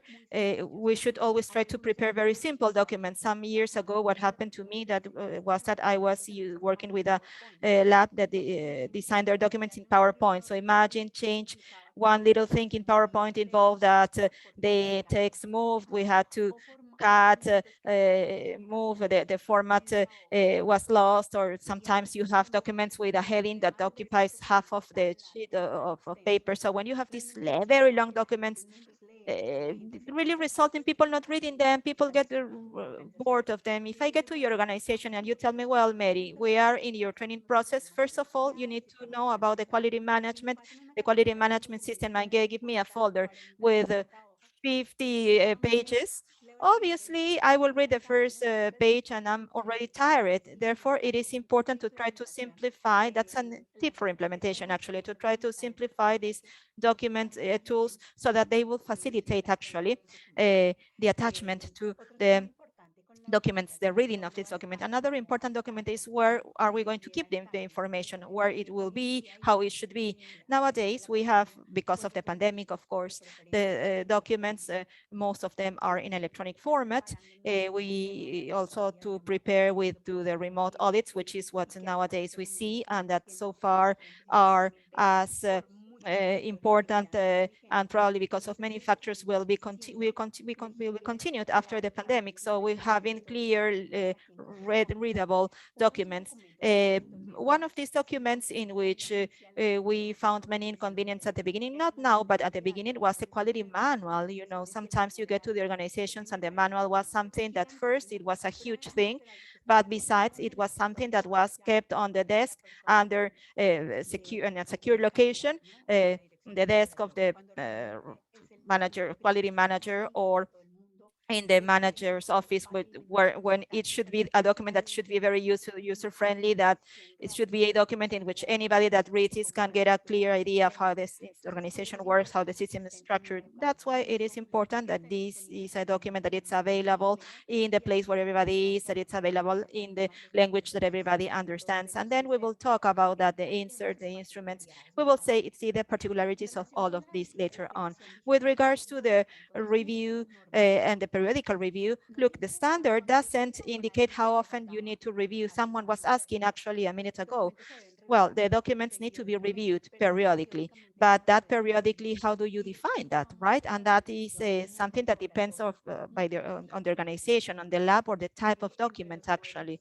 Among the quality modules, organizations usually review the documents every year on an annual basis. However, in some countries, and I can tell you the Mexican experience, actually, sometimes you run into labs that were not reviewing the documents annually, and they just had like indefinite reviews until there is any important change or like that, and they try to extend these reviews as much as they could, and they said, no, but the standard doesn't say that we should review this every year. And from the audit, we couldn't say the opposite because the standard really doesn't say every year. So under the Mexican idea, the accreditation body in Mexico established a maximum term of 3 years for the review of the documents, even though most of the labs do annual reviews.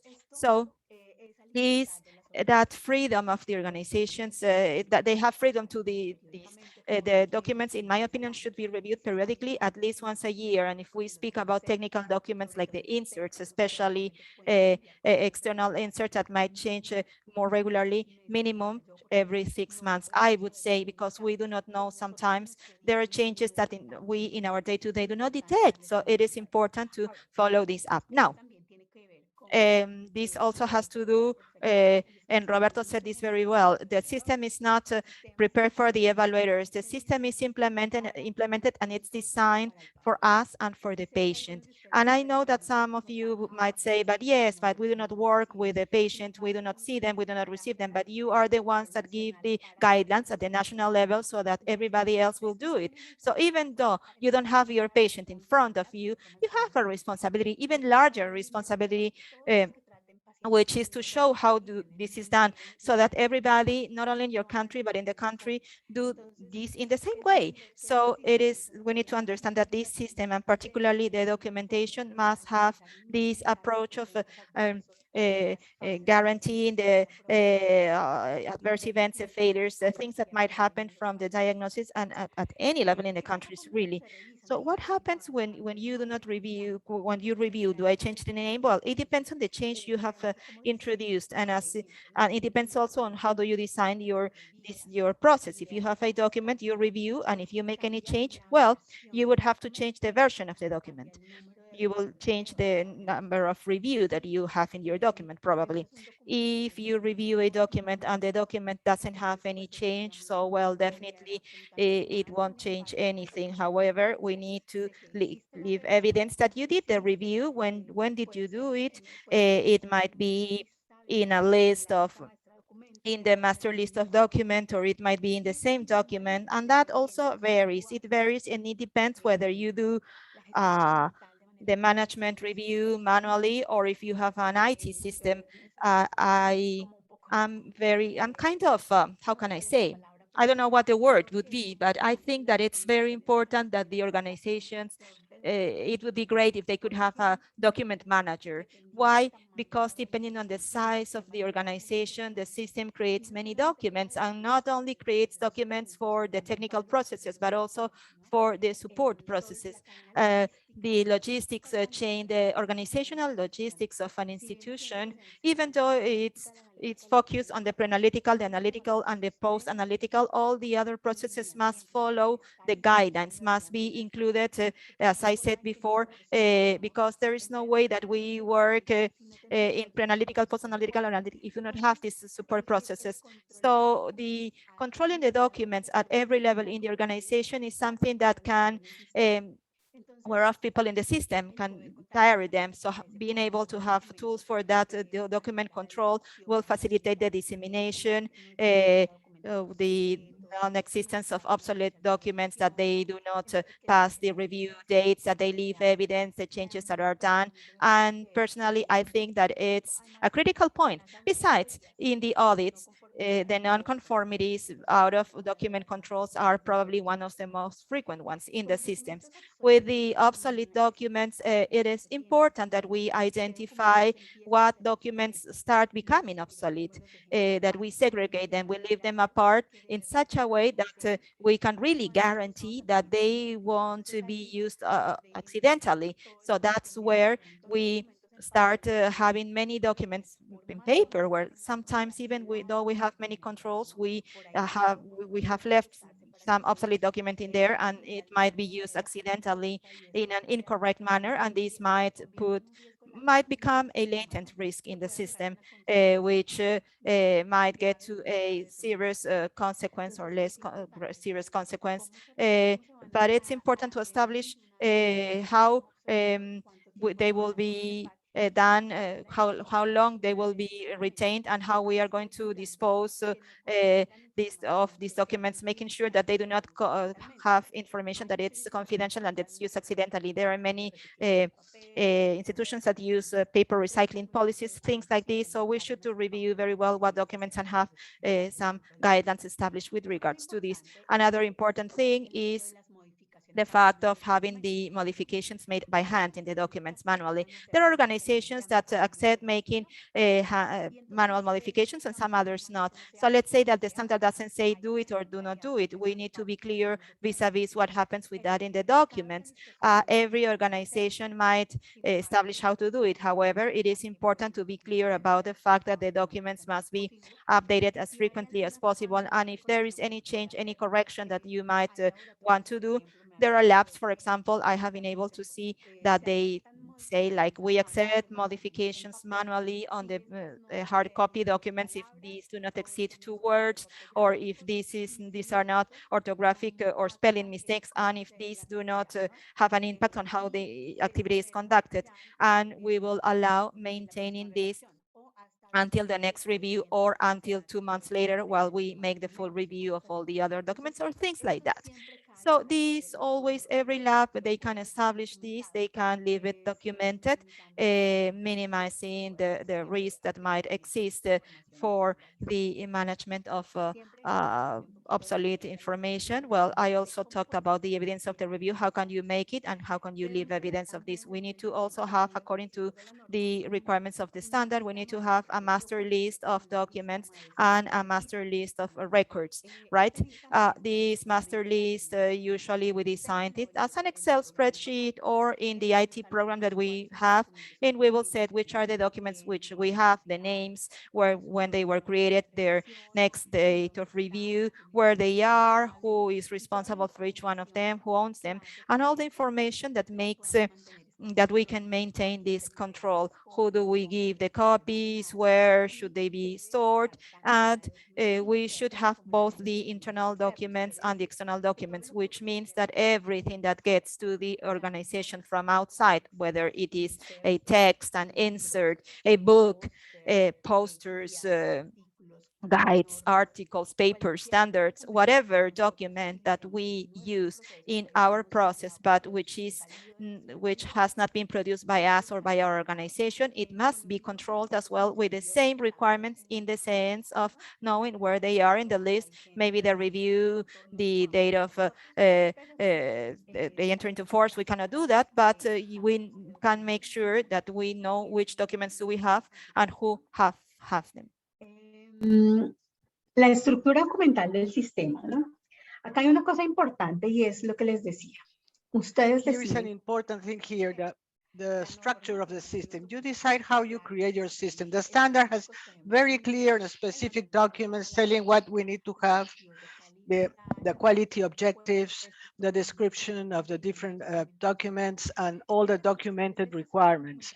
To establish this documentary structure, it's a critical factor of the system, because we know very well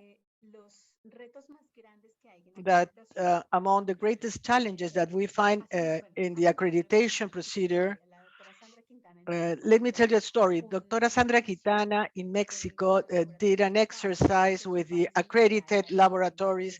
Mexico is a country that has like 139 accredited laboratory plus another blood sample banks and radiology and imaging.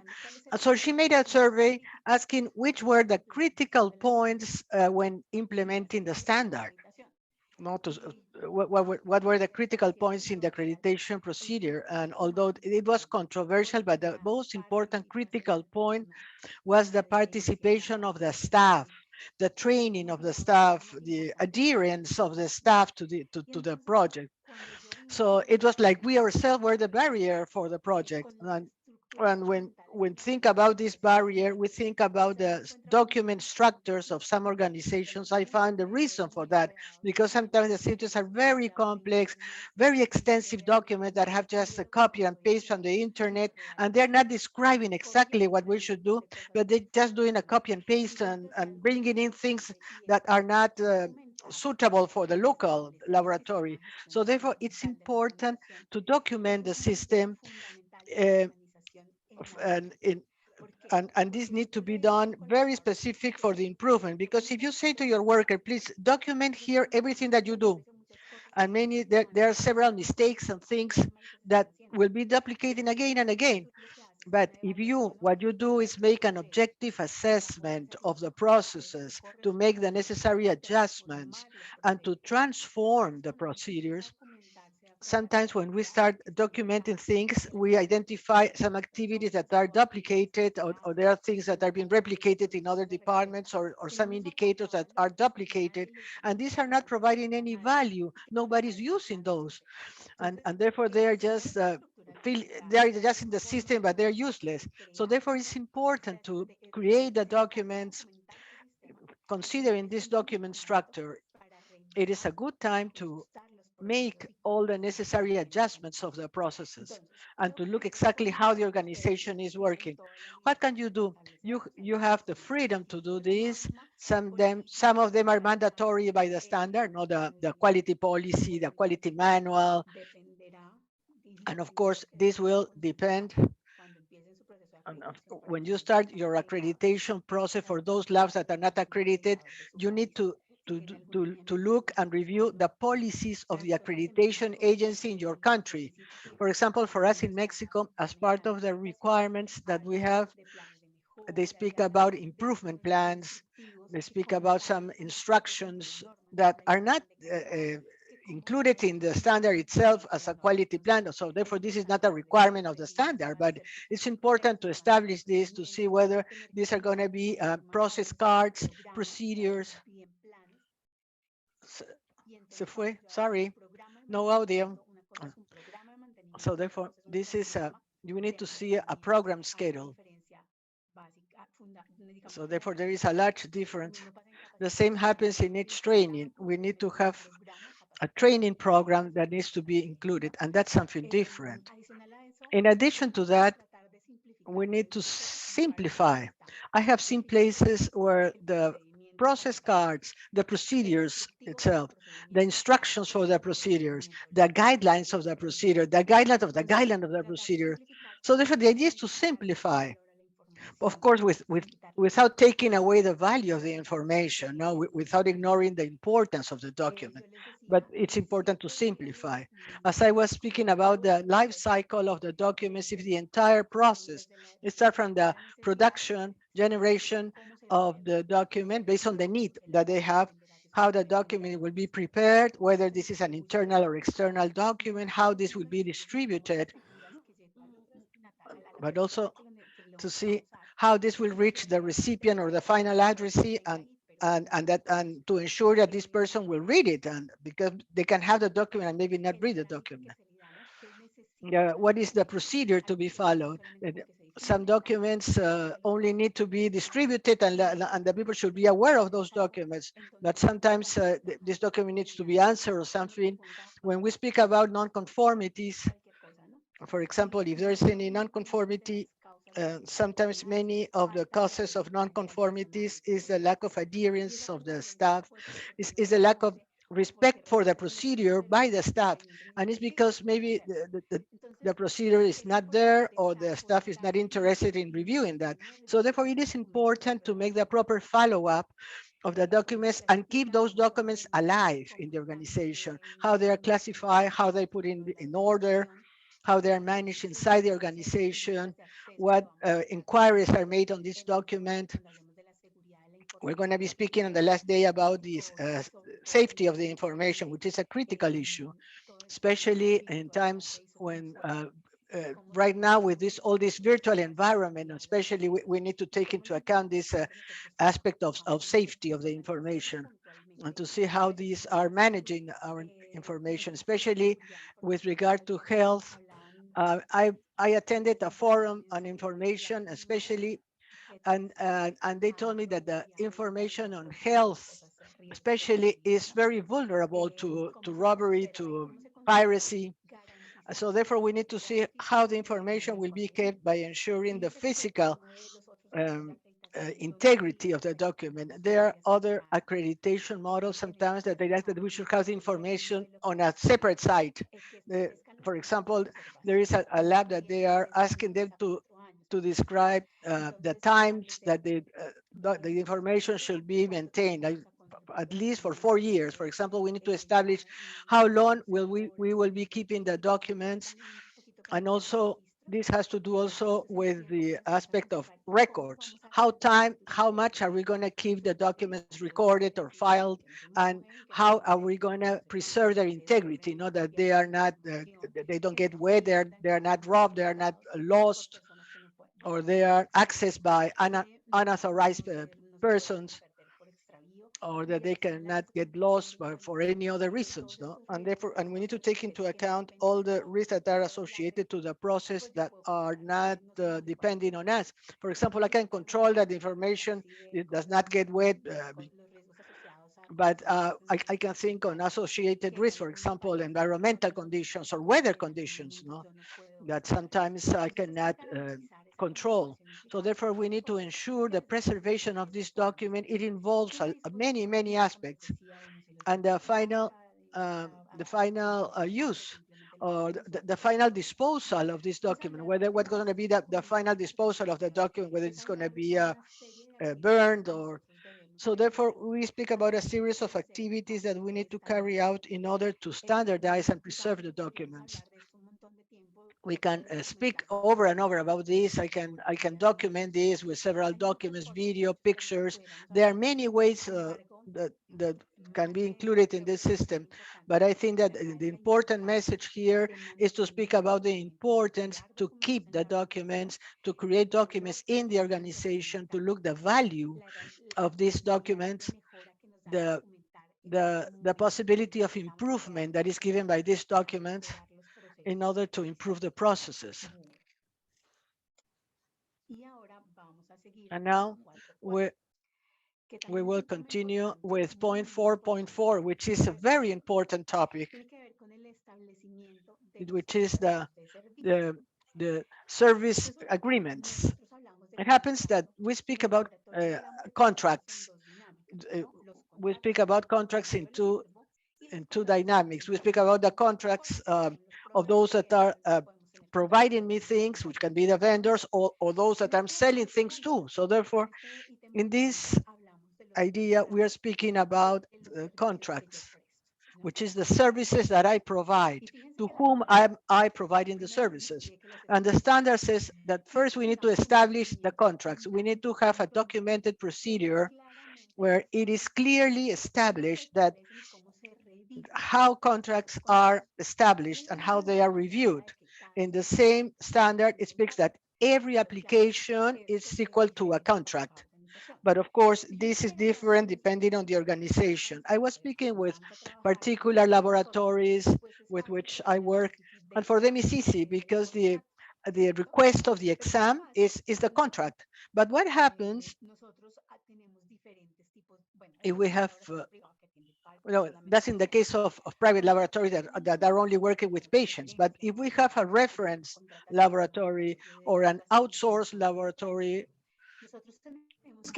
we need to do a much thorough analysis to identify who is our client. For example, when Roberto was speaking about the stakeholders, I need to identify which are the stakeholders that I'm using. And in those cases, of course, one of the first stakeholders is my client, but I need to identify the clients. I have clients that are my patients. I have clients that can be companies. I have clients that can be physicians, or I have clients that can be other laboratories. Por favor, disculpa Maribel. Hay un micrófono que está abierto con el nombre de Melissa Ordóñez, por favor. There is a microphone that it's open. Please close your microphones.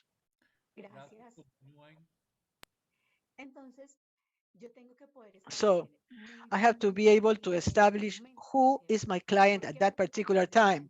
As I mentioned before, among the different tasks that are carried out by the reference laboratory to the users, there are several.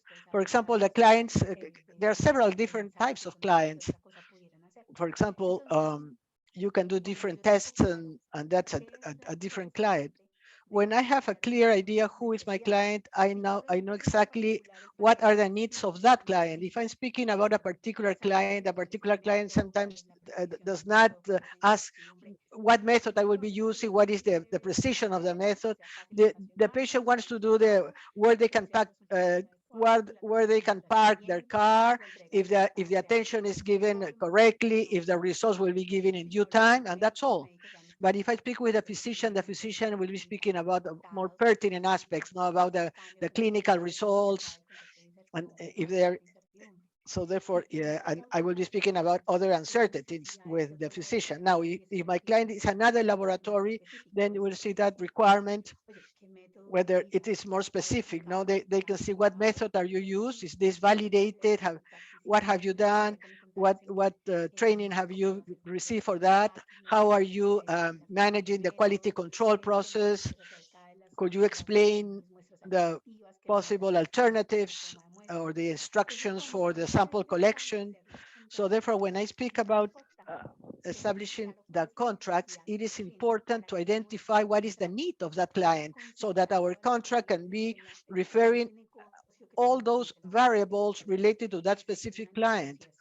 because it is a negotiation finally. When I have a clear picture of what does the other party needs of this contract, then I can set all the different terms. It is fundamental. So therefore, that the central core of my negotiation with the other, it's the exam, how the samples are taken, what are the requirements, the times that I have committed to deliver the results, and the commitment to fulfill all the quality requirements.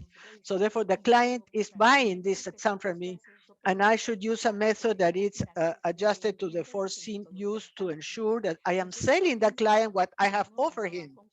So therefore, you see how the standard interconnects all the elements. This contract that I have established, whether it is with the patient or other clients, it could just be, maybe the contract could be just a simple application for or request for the exam, or maybe there could be another agreement that includes many more variables,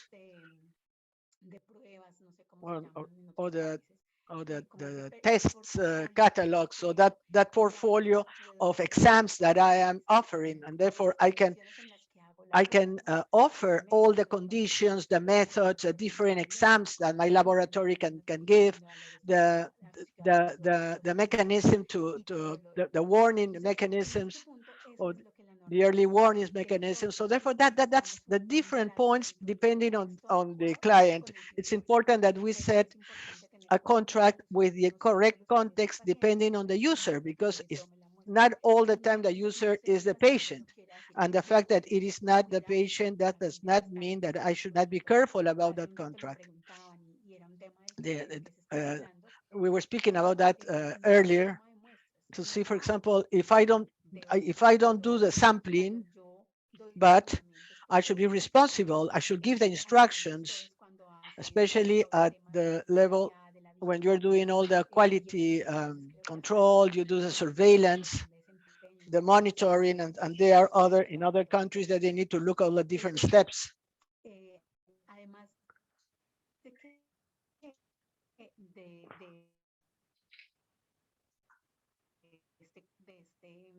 So sorry, there is an audio problem, but that should be part of that contract. For example, the timetables, the schedules, everything that is included in the service that is offered in the contract. It is important to establish that we need to have very clear how the laboratories know what kind of test needs to be accredited, what tests are not included within the scope of accreditation, because that's some of the principal basics. 4.2, they speak about the revision of this contract. This contract needs to be reviewed periodically. It's exactly the same. The standard says every year, every 6 months, every 5 months, but in your own country, in your own context, you can establish something as part in the contract. For example, in Mexico, we established that the contract review should be annually, that we do not accept that we do not accept contracts that are renewed automatically. So therefore, if the conditions that I offer my client, whether they are methods, biological reference intervals, so therefore we need to set the times exactly, and in a particular time that might affect the contract. For example, if I don't have that method, I need to look for another method that is a better or more modern method. So therefore, Maribel, Maribel, Maribel, your image, I think there is a problem. We are not looking at your image. Are you looking at 4.4.2 contract revision? Because in the chat, it says that they were not looking at the PowerPoint. No, it's the same. Entonces, esta revisión de contratos. So this revision of contracts, it's important to set the frequency of the review. First of all, we need to say who will be responsible for reviewing the contract. And then we need to negotiate this with the user to see who will be review that. We will see the type of exam, the report, the results. We need to check that this is adequately implemented, and if this is adequate, then the contract will be renewed with the user, and the contract will be kept updated. But if there is any amendments, any things, we need also to specify which amendments have been made to the contract and how the client has been informed about those changes. For example, I might say that the contracts will be reviewed once a year. But if you know that there is a change that will have an impact on the user, then in that case, the contract will have to be reviewed every 3 months or every 6 months. It is important to do that and to leave the evidence there, and always to inform the client or the user about this change. Concerning the contracts, I think that they have to do something that we had to do, which is to identify the stakeholders, something that we mentioned before, to set which are the stakeholders and what are the needs of each user. And that will have an impact later on. We're going to be speaking of this later on, especially when speaking about the purchase of reagents, the design of the tests, the quality control design. We're going to see that later on. But it's important to see an exact idea of what is the need, what are the needs of the stakeholder or of the user in that case, because all those requirements will be included in the contract.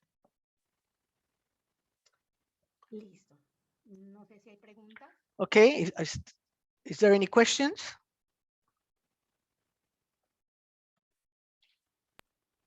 Déjame ver, aquí tenemos algunas preguntas.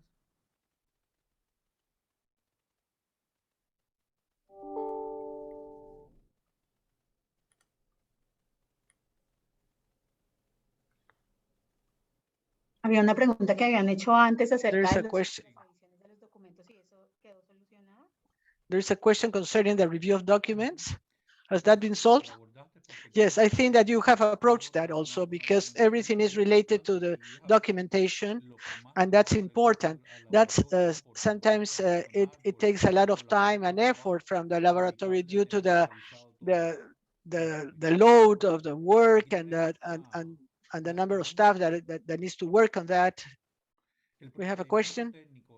Technical procedure, the original version, is it recommended that this should be kept under the quality management system and then a control copy in the technical area, or just? La mayoría de documentos, las versiones originales son Usually original versions right now are in electronic format. So therefore you can have everything in electronic format, and to be available to the areas is just to ensure access to that, or to have maybe a control access, and that the documents are protected. So no changes can be made to the documents. Now, if you have it in paper or in printouts, of course, it's important to have an original that it's very well protected, and then have different copies or numbered copies, no? So that you can know exactly. That depends whether you have it in physical format or in electronic format. There's another question. According to the master list, the documents, according to the declaration, is it the availability of documents is just enough to have the original documents as a printout, or only to have copies? The master documents. No, I don't have. Could you repeat the question? I don't have it very clear. Yes. Si quieres, déjame, yo la reviso acá. Es que, a ver, según la lista maestra de documentos, la documentación declarada respecto a su disposición. Okay, I have. Okay. En teoría, in theory, in the master list of documents, you need to know where is the master copy and where are the other control copies. All of them have been declared, because you need to, where you have no uncontrolled copies, then of course this cannot be controlled by the organization, and the organization will not ensure this. So non-controlled copies, but in original and copies should be included in the master list. Ok. Aquí hay otra pregunta que, bueno, que There's dice another que la question, responsabilidad whether the del responsibility del paciente of recaiga of sobre the el patient laboratorio results, the responsibility would be on the reference que ha lab realizado la prueba. that has La carried out the responsabilidad test, del or laboratorio if the se hace or the responsibility will be on the la application toma de muestra on the laboratorio. lab that make the sample collection, or on both laboratories. Well, that's an important topic. First of all, as a laboratory that is collecting the sample, I'm responsible for selecting the outsource lab, the quality of the results, the compliance with all the analytical requirements of the process. And I commit myself with the delivery times of the patient. I am responsible to the patient, but that does not mean that the other laboratory is not responsible at all. That is not part of the process. No, there is an exercise of co-responsibility. And in that context, we need to have this the outsourcing of suppliers, and to see how these are going to be selected. I'm convinced that this is a shared activity. So therefore, we need to do this jointly and to see exactly how we're going to be selecting the proper lab. And we need to see that the analytical quality of the laboratory that is taking the sample, but that does not mean that there's no responsibility on their side.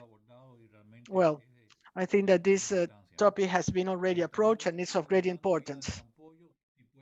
Aida de Campollo is mentioned, so they can use a memorandum of understanding, or a memorandum of commitment, a memorandum of agreement, or a memorandum of understanding. Well, what happens, the name that you give to the document, there are some parties that do not even sign a contract as contract itself. There is not a contract, there is not a service provision contract, but there are some means how to declare or to inform the user about the conditions for providing that service. If the patient comes and say, well, I want this test to be carried out, that the patient comes voluntarily, I tell the patient about the conditions, the cost, the delivery times, and the patient agrees and the sample is taken.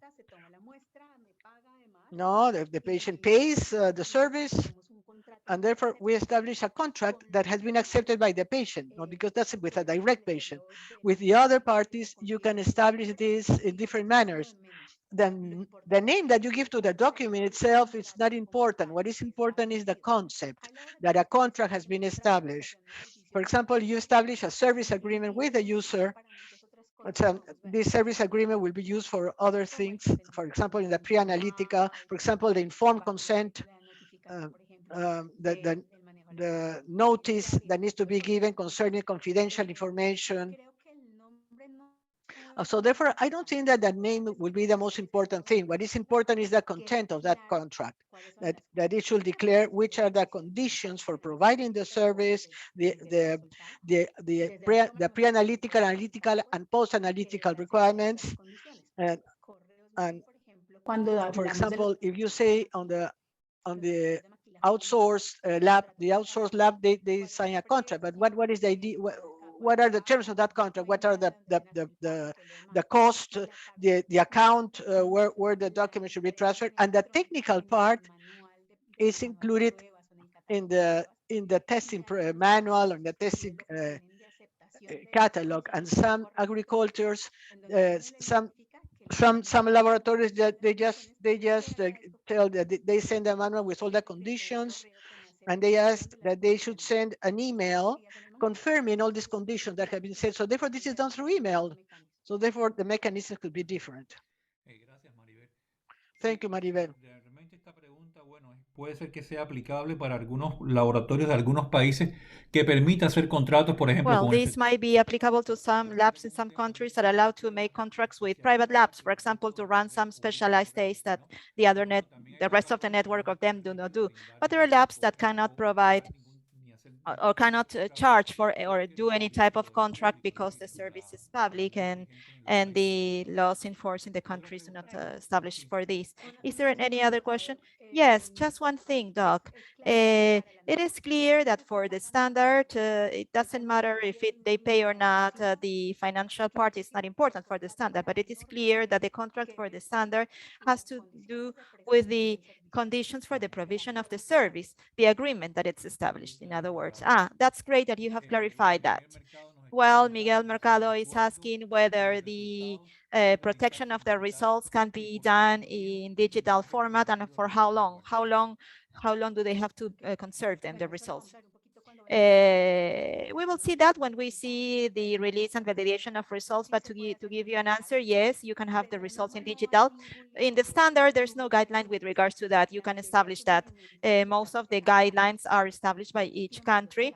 The times are established by each country. In each country, there is a electronic file or clinical file standard, whether it is physical or hard copy or electronic, and usually this is where we will find the times we need, the time that we need to conserve the files. In some countries, you have to maintain them for 5 years, for other tests or 10 years for toxicology, HIV. It depends on the type of test. It has to do with the legal normativity of your country. I could have you 5 years, but it depends on how it is established in your country, the time you have to conserve the results, but it can be digital, yes. The other form, the exam that it's given to the patient, if the request for a given test that it's given to the patient needs to be the form of the lab that sells the service to the patient or the lab that analyzes if this is a third-party lab. Yeah, this is important, you know, because sometimes there are other labs that do not belong to the public sector network. They have special forms, and the public lab has a different form, especially to document everything in their information system. Do I repeat, or is it okay? Yeah, it is okay. Well, this has to do with two things. The first thing is whether you sell diagnosis or not. For those of you who do not sell diagnosis, the patient many times is referred by a physician and comes from a medical or order from the physician for the doctor. A request of test that doesn't even have any specification, just the name of the patient, the date, and on written on handwritten what is the request.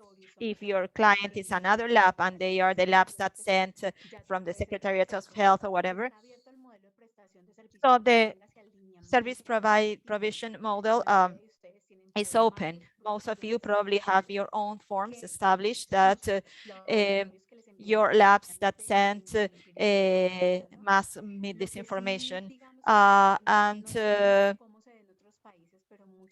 I don't know what happens in other countries, but many times there are places in which even if we have a form, the instructions to fill in the form and everything, the requirement, you know, people send, the lab sent the form incomplete without enough information. So what we should have established in the organization is that independently of how do we receive the samples, if the process starts with some given information from the patient, that patient needs to be filled in.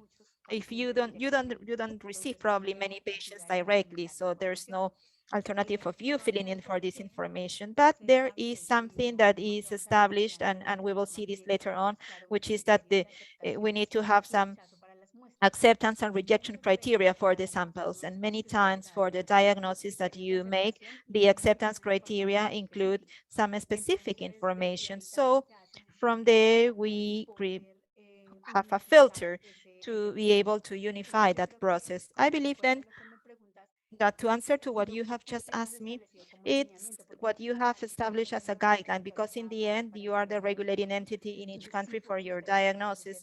So yes, you can establish what is your process. You can decide, and you have in this way, you can make people adhere easily.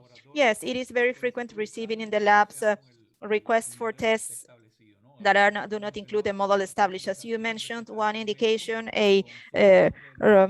maybe an order for the physician just with the name of the patient and indication of the test, and then it is even difficult to send back this result to the patient if you need a result that it's positive. Well, the last question that I have that I have here is whether the vendor, that's for Carmen Mendez, if the vendor of the reagents is is an internal or an external client. What would that be?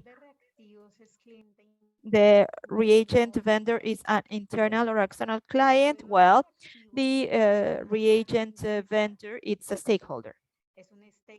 It's a stakeholder. Usually, it's a vendor, it's not a client unless you give them something, right? Now, if what you do as a national reference lab is to evaluate methods, because it's something that I believe that you can also sell or do, or if you do tests to some given samples, at some point a vendor might become your client because they give you some samples to analyze, but not because what they sell to you. So it really depends on how does it work, but in general terms, it's an external all the time. If it is a vendor, it's external.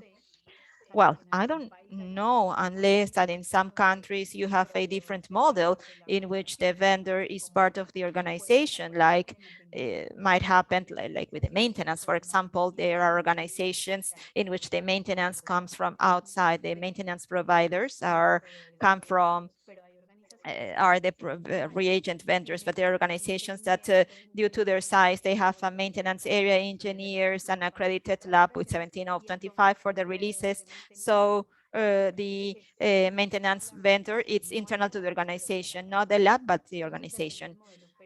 So it depends on the case, but as you describe it, it might be a client, but it depends on your model, really. Very well then, thank you. We will take 3 minutes, 3 minutes of break to go into the next presentation by Maribel. Thank you, thank you, great.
¿Vamos para allá? Sí.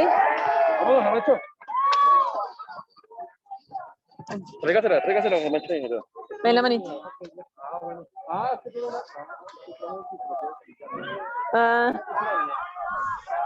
Por favor, los micrófonos. Angie.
Ok, Maribel, podemos comenzar.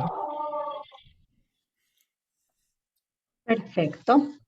Maribel, can we start? Yes, of course. Well, let's continue with the tests or exams made by outsourced labs. So there's a microphone open. Please mute your mics. Es un laboratorio So what subcontratado. is a outsourced lab? A sub or outsourced lab, it's a lab that I hire to process the tests that I have included in the scope of my accreditation if I would need this to be done at some point. So here, again, these outsourced labs, we need to see if this concept applies to you or to what extent it applies to you, because as far as I understand, you don't outsource the processing of any test in case you would require a review or you would require that someone conducts a test for you. Well, that would be a higher hierarchical level. That's what I understand. So that wouldn't be an outsourced lab as such. Well, it is important that we also review the criteria with which each country is evaluating this aspect. I share my experience in Mexico. For us, in Mexico, the labs that run supervision, hierarchical, or the networks that are that have a higher level with the National Institute, we do not consider them outsourced labs. And the reference labs usually do not outsource anything because they share with some labs from the networks of other countries. But in theory, there are no other labs in the country that would do the same tests or with the same level of specialty that you would do, that you would have. So we have to review very clearly if for you this is a concept that applies or not. However, I will tell you what the standard request vis-a-vis this outsourced lab. First, we need to understand that a lab, as you asked me before, the lab that I outsource, first, it must provide the same quality that I offer my client. That's my commitment, to guarantee that the quality is the same, that it doesn't matter that the test is not being done by me. I am guaranteeing you, my patient, user, or client, that the level of quality that I offer is exactly the same. So for this, I must have clearly defined some criteria to select and evaluate this subcontracted lab or outsourced lab. And in occasions, consultants that might provide second opinions or interpretation of examines, and this apply for when the labs have or hematologists or pathologists, clinicians that help them in the reading of their images. And if we speak about the hospital level of the labs, there are hospital labs that have a team of medical consultants that are physicians from different specialties. So the nephrologist, the internal physician who support the interpretation of results at some point. So if you had at some point the need, or you had the this term of outsourced labs considered in your scheme of functioning, you must make sure that they do the life cycle management of this lab. This involves then first to select them, and then to define very clearly which are the requirements that you have to select this laboratory, starting from the base that you offer a test with a set established expected use. And that expected use, to meet it, you will buy a kit with some analytical conditions pre-established. If it is a test like a screening, like a confirmatory test, you will buy it with those specifications for performance. So when you subcontract, it is critical, or that the test that this outsourced lab offers is in line with the expected use of or what you offer your physicians or your patients or clients for this test. So in this context, it is like the general, the main aspect, but then you have all the other selection criteria, that the lab is accredited with 1589, that the lab has the schedules, that it has the adequate response times, that it has the methodology and the sample volumes in line with what you use, the type of samples, that they have the mechanisms for the transportation of the samples that will allow to guarantee adequate conditions for the samples, that they have an advisory services, that they have the response time, and all of that. Sometimes when we choose vendors, we are we must have the legal certificate. So in the next number, we will go to the selection of vendors, how to establish clarity with regards to this. Then, apart from selecting, establishing a working agreement, a contract, or whatever it is called, this contract must be periodically reviewed in order to make sure that it has not changed the reagent, they haven't changed the process times, the report units, the intervals of biological intervals, and review these agreements and evaluate these agreements with the vendor requires that you have had some clear conditions for selection for you to do adequate evaluation. Once you have selected this and once you have worked with them, you will run the evaluation. You must do this evaluation periodically. Every how often? Well, it depends. It's like with the staff, right? The standard doesn't tell you once a month, once a week, or once a year, but you can set that. Usually what I do is that when we hire a vendor that it's a new one, we first we hire them, we put them in a period of trial at the beginning. Then at 3 months, we run an evaluation. 6 months later, once more, 1 year, once more. And after that first year, if we didn't have inconvenience, both with the results and the service offered all together, then the evaluation starts being done every year. Or it will depend on the risk of the test, or it will depend as well on how periodically they will make changes to this contract. So sometimes to establish a single time for everybody, it's okay. And that's what most of the labs do. That's okay. But also if you see with a risk approach, it might be adequate to have like a periodicity that it's different depending on the time that I would have for working with this vendor. Once I have evaluated them, I need to keep a list of all the labs and consultants that I have hired. That should be maintained, updated. Usually the auditors will always request this in the audits, and I should have available all the records of the requests that were made, the samples that I sent, when did I send them, when, how, at what point, and also the results, the records, and the hard copy or electronic copies of the results that these labs have sent me. So you can see how this procedure requests me or asks me to establish that I should establish all the criteria. I should establish all the step to step in order to be able to select, review, and evaluate the performance and maintain and continue working with the laboratory. These review of the labs, evaluating the performance. Well, sometimes it might be a little bit more complicated for some than for others. Sometimes some people say, well, if I have a lab that is certified by ISO 9000 with a certification, it's enough. But there is no secret in saying that ISO 9000 doesn't guarantee the technical competence. So it might not be an adequate decision. Some others say, well, if it is accredited with 1589 for the tests included in my scope and in my process, that would be enough.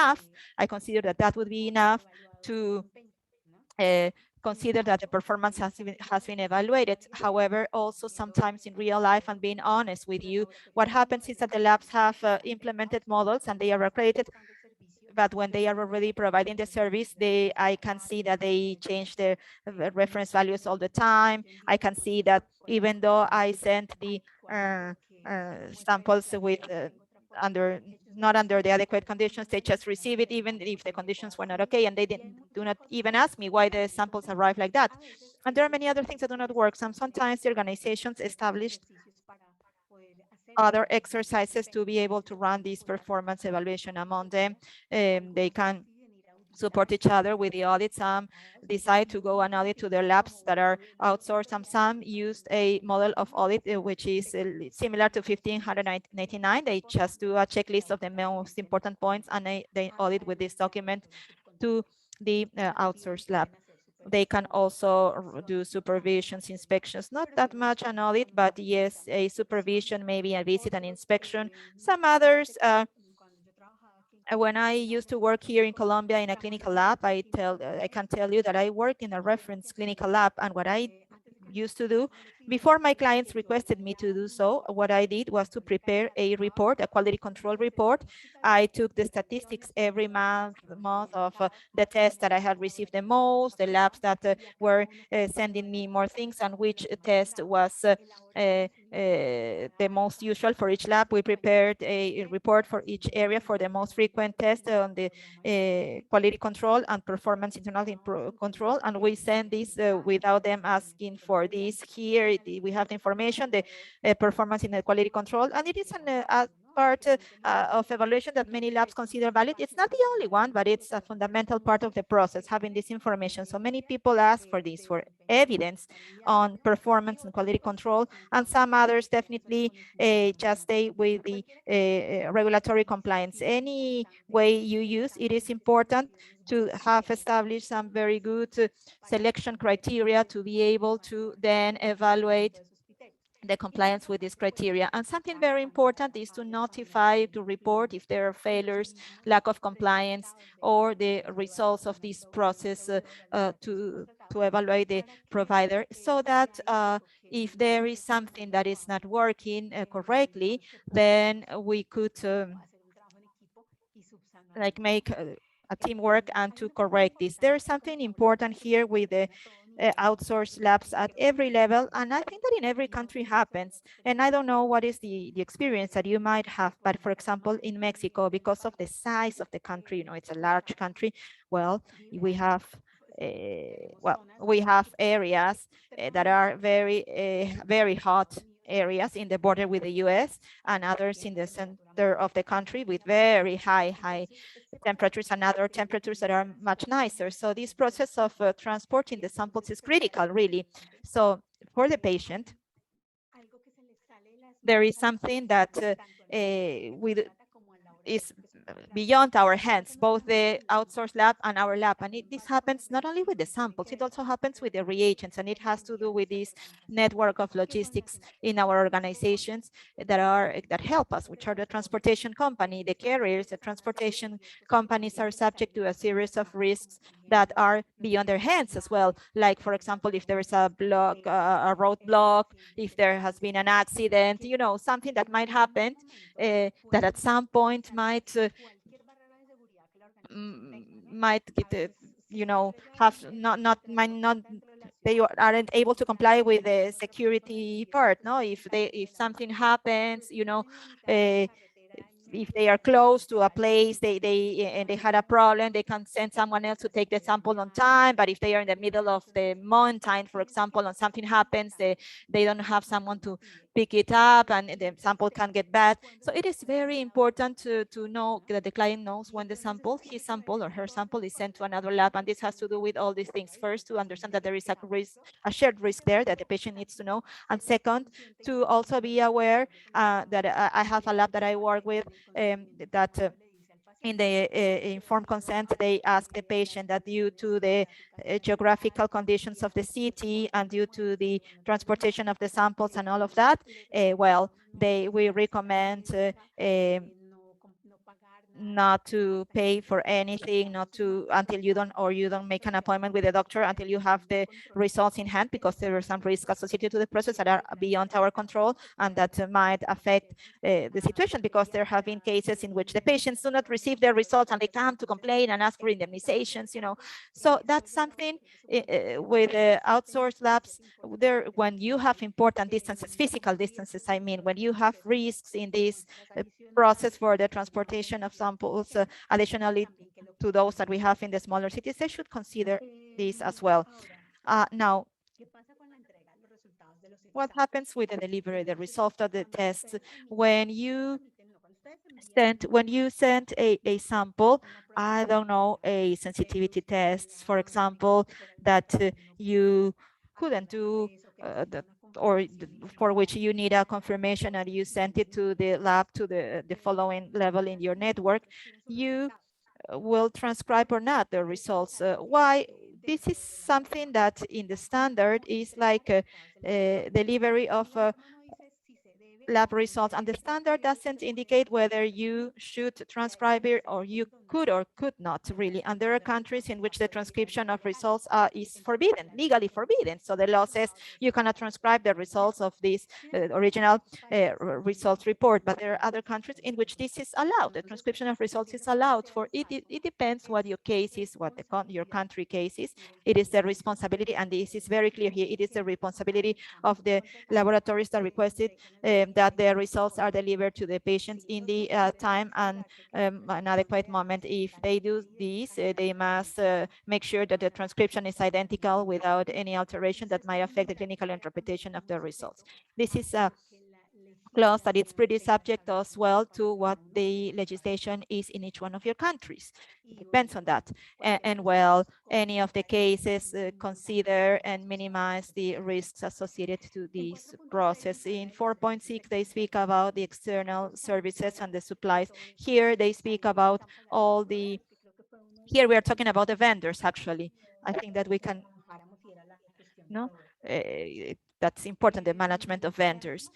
The standard requests that we have a documented procedure in which we establish the step-by-step of everything that it's done with these external services and supplies. And the standard is very clear: selection, procurement, and use of external services, equipment, reagents, and materials that affect the quality of the service. This part is very important, that affect the quality of the service. The vendor of the soap with which you clean your floor might not be the one to have this whole model, this very robust model, or the vendor of your coffee, or the vendor that sells you the bottled water. But if these are vendors that provide you with equipment, reagents, and things that affect the quality of the service, all of them should be part of this scheme. And then you have to select and approve, but you cannot select something without having some clear criteria for selection. And please be aware of something. One thing are the criteria for the selection of the products, and another thing are the criteria to select the providers or vendors, because these are two different things. The product could be very good and the vendor very bad, and even the product is very good. If they do not fulfill the times for delivery conditions and all of that, then the product will also be affected. So these are two things when we speak about the reagents, reagent management, equipment management. We will see a little bit the criteria for the selection. With the vendors, then establish the selection criteria. And what happens here? Well, we have, or we should actually be able to categorize our vendors. We have vendors that sell us equipment, that sell us reagents, consumables, quality materials for quality control, internal quality control, sell maintenance, they sell advisory, they sell consumables, they sell calibration. And so please, depending on what the vendor sells me, this criteria might be different. Now, there are some selection criteria that might be generic and apply to everybody. So we're talking that they are allowed in each country as applicable, that they have their legal requirements complied, that they pay the taxes, that they have their business identification, that they have a physical address, that they send their proof of domicile, that they sent us their account. We can ask for a tax opinion. I don't know if this works in every country, but in many countries, you can go into the website to the tax agency of the country, and then you will see if this company pays the taxes or not, and some other general things. Now, there are some other things that are associated to the service, and therefore it is there where there starts being a difference between what this vendor sells me. For example, if I am hiring a vendor for calibration, I must ask a certificate of accreditation with 17025, which includes in its scope the disciplines for which or the magnitudes for which I will hire this vendor. This is a requirement that does only apply to this vendor. If I want a vendor for proficiency test, this must be a vendor accredited to other standards. So I must ask, and I might check that he includes in his scope the test that I will do. If I'm speaking about an advisory vendor, well, probably he might not need accreditation, but needs to have an adequate response time immediately through the phone, maybe presential, maybe 4 hours or 24 hours. It will depend on where are you located or where the vendor is, the type of service offered. You probably might not work 24 hours or weekends, but for those of you who work at the hospital level, we need to have 24/7 attention weekends. So that in some way they can have rapid coverage in the areas where you are. If you are very far away from your capital city, for example, there will be many requirements that are specific by vendor. If we're talking about our proficiency test vendor, I can also check the comparisons and the matrices for the samples, the delivery time for the reports. If we talk about internal control vendor, I need to see if this internal control vendor guarantees stability for how long, or if they maintain the stability of the batch for how long, or the same, it's not stability, she corrects herself, if she guarantees stock for the control of the same batch for a given period of time, or if the vendor, for example, has a software by data, or if the software gives me the report. So it will depend on how we will do.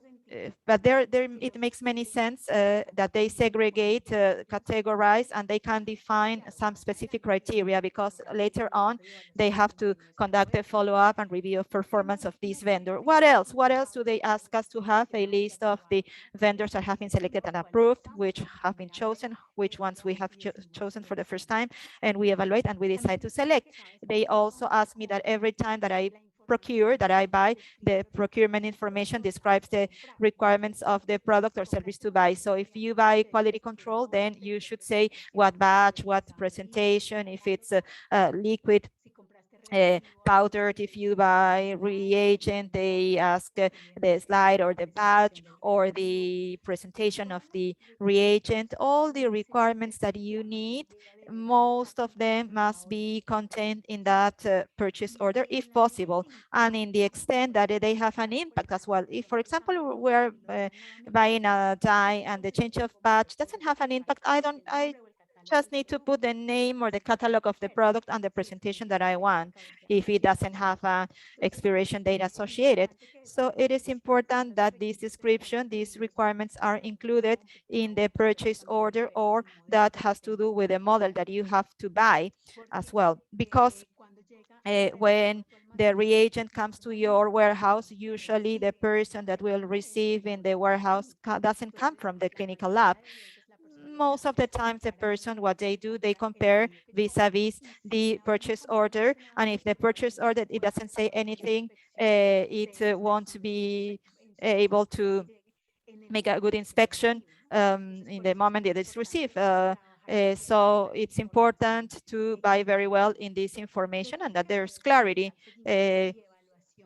to follow up the evaluation, the performance of the vendor, and this evaluation of the performance. As I said a minute ago, I was saying this for the vendors of the lab, and you have to establish the periodicity, you have to establish the qualification models. There are many that you can have. Dr. Google knows everything, and it has many models with which you can guide yourself. But what I believe that it's important is the criteria for evaluation to be clear.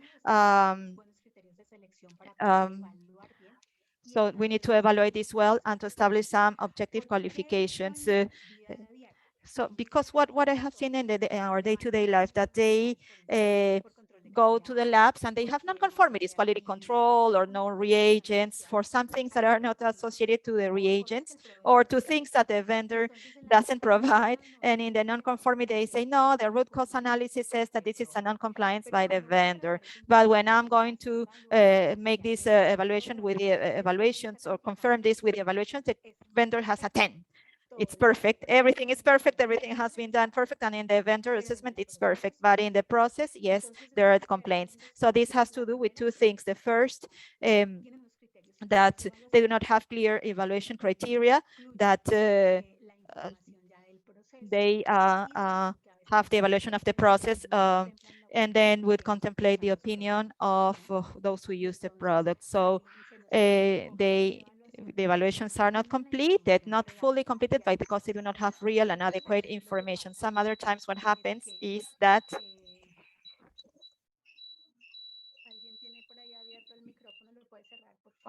sorry, there's a microphone open.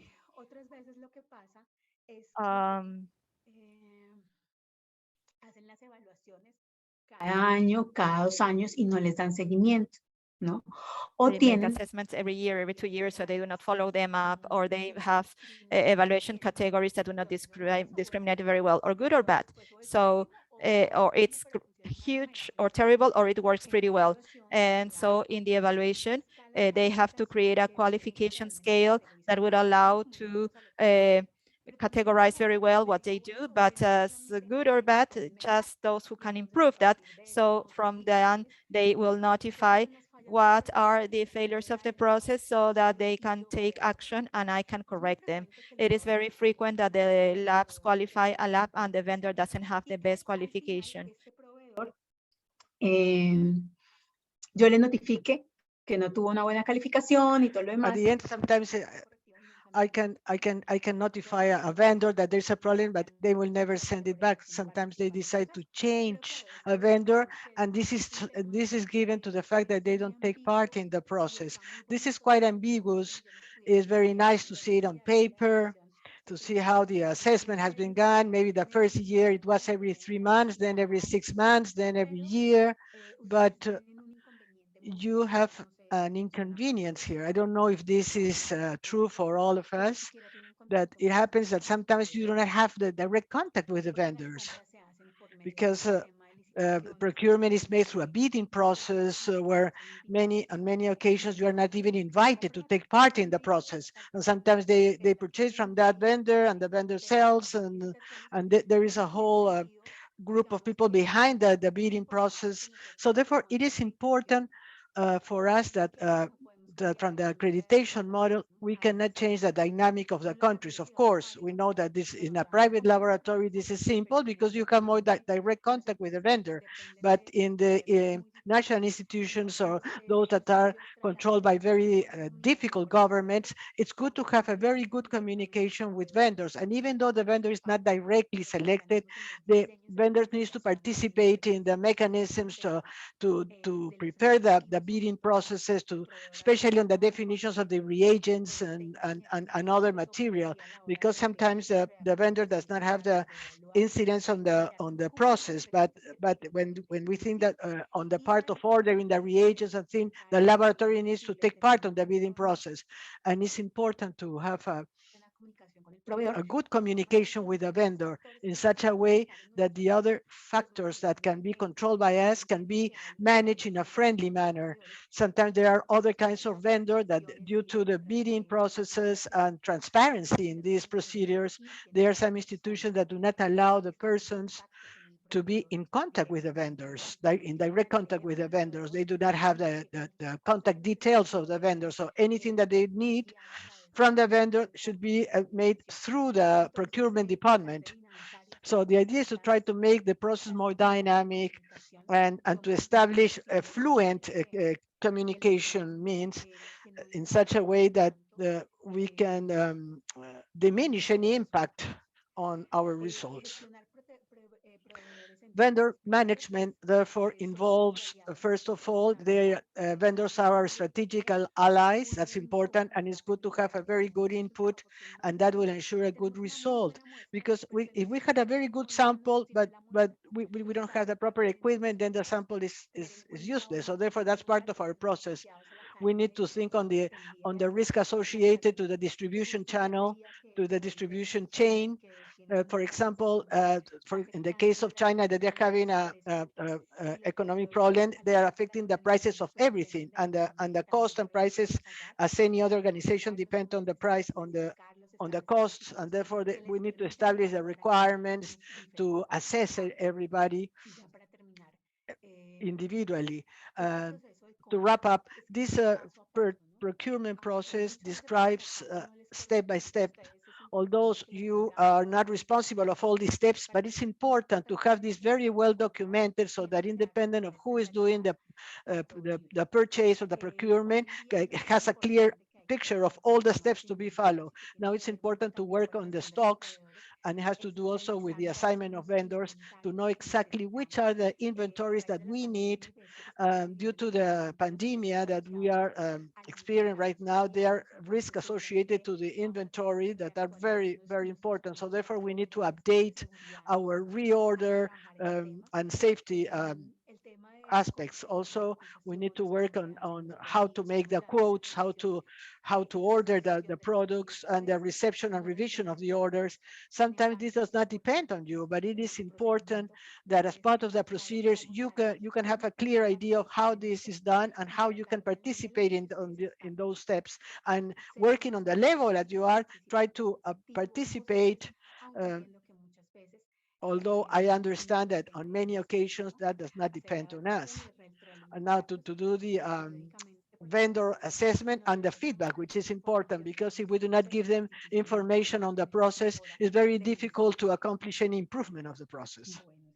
Well, that was all I wanted to share with you. Very fast, very summarized, but I hope that the objective has been achieved.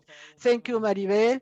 You have touched a very important topic because although outsourced laboratories and vendor management is something that is seen every day, especially with vendors, and especially in a situation that you spoke about the failure of supply, especially, but for example, the case of the reagents and the cartridges, the delays on the transportation, the high costs of the transportation, and concerning the outsourced laboratory, although this is not very frequent that the reference laboratory outsources services, but it may happen.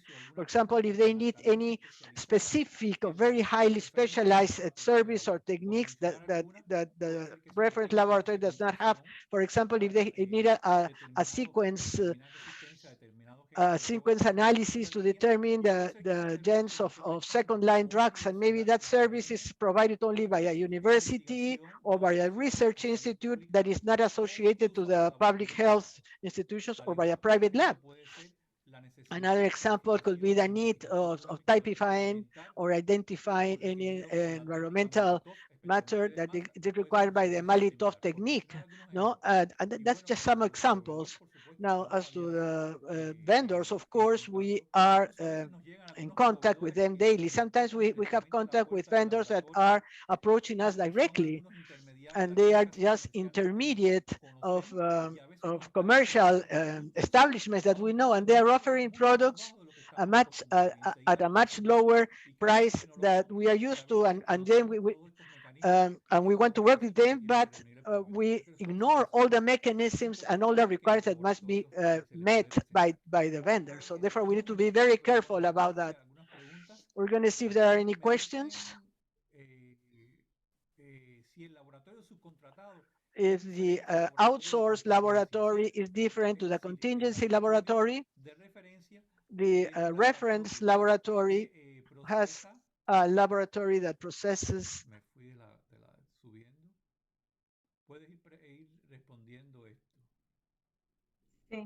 No es el mismo, o sea. No, it's not the same.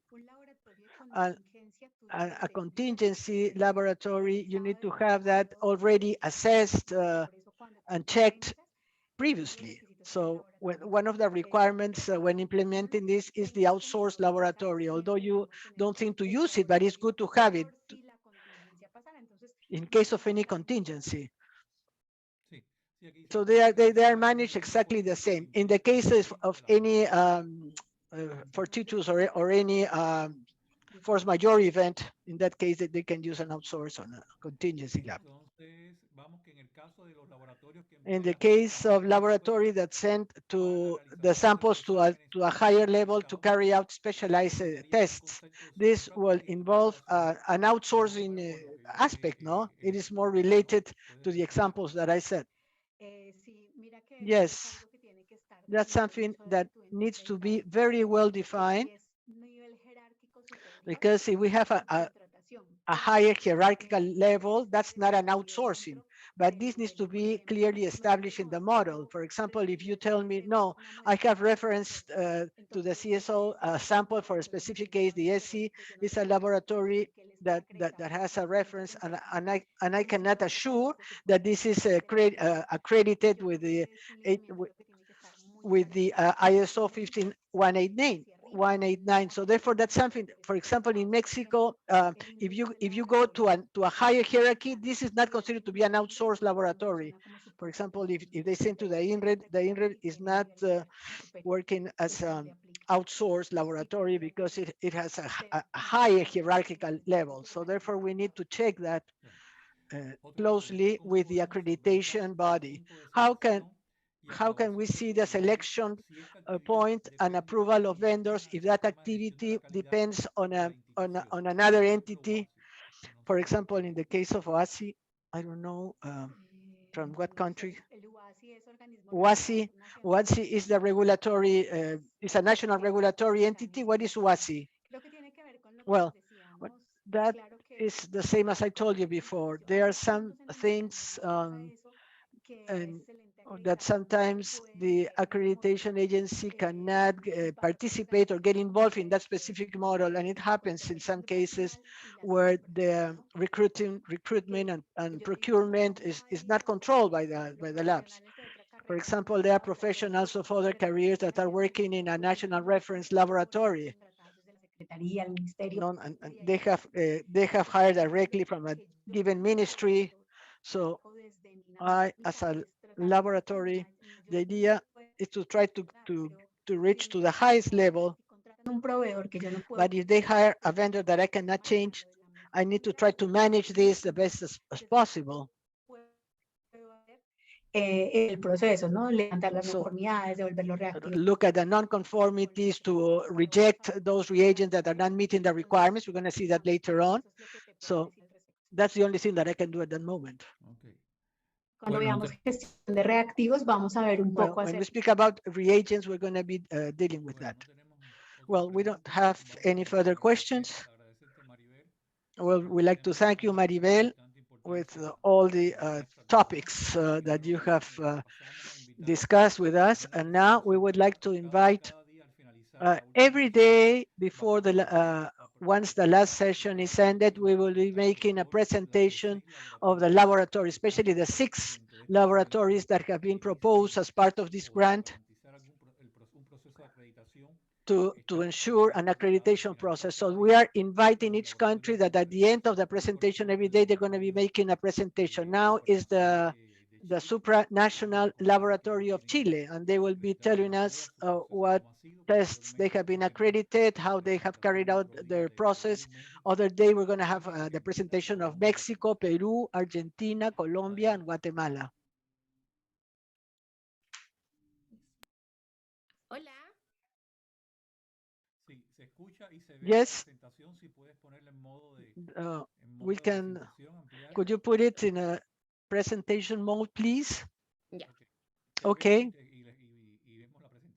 Well, we see the presentation and we are listening to you. Ya.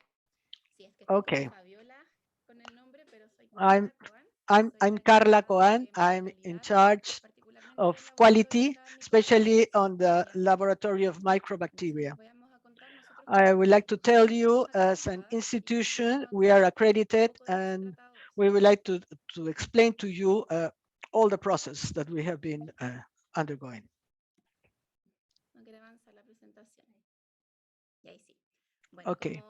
Bueno, Well, first, following the guidelines that we were giving earlier, it's a description of our country. Chile has a population of around 20 million people. It is distributed in 16 regions, 56 provinces, and 346 districts. The metropolitan region concentrates 40% of the population.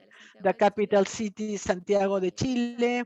And as you know, it's a very long and narrow country, especially its boundaries are in the north with Peru, east with Bolivia and Argentina, and south with the South Pole, and west with the Pacific Ocean, and has a wide diversity in terms of geography and weather.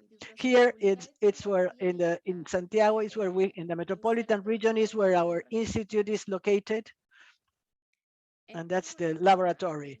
This is a scheme of the health system in Chile, where we have the Ministry of Health and then we have the undersecretariats, and when we have the ministerial regions and entities and the different healthcare levels. Then we have autonomous institutions that are used as to support the service of the MinSal. And then we have the ESP, which is the Public Health Institute, that's where we have our national reference laboratory.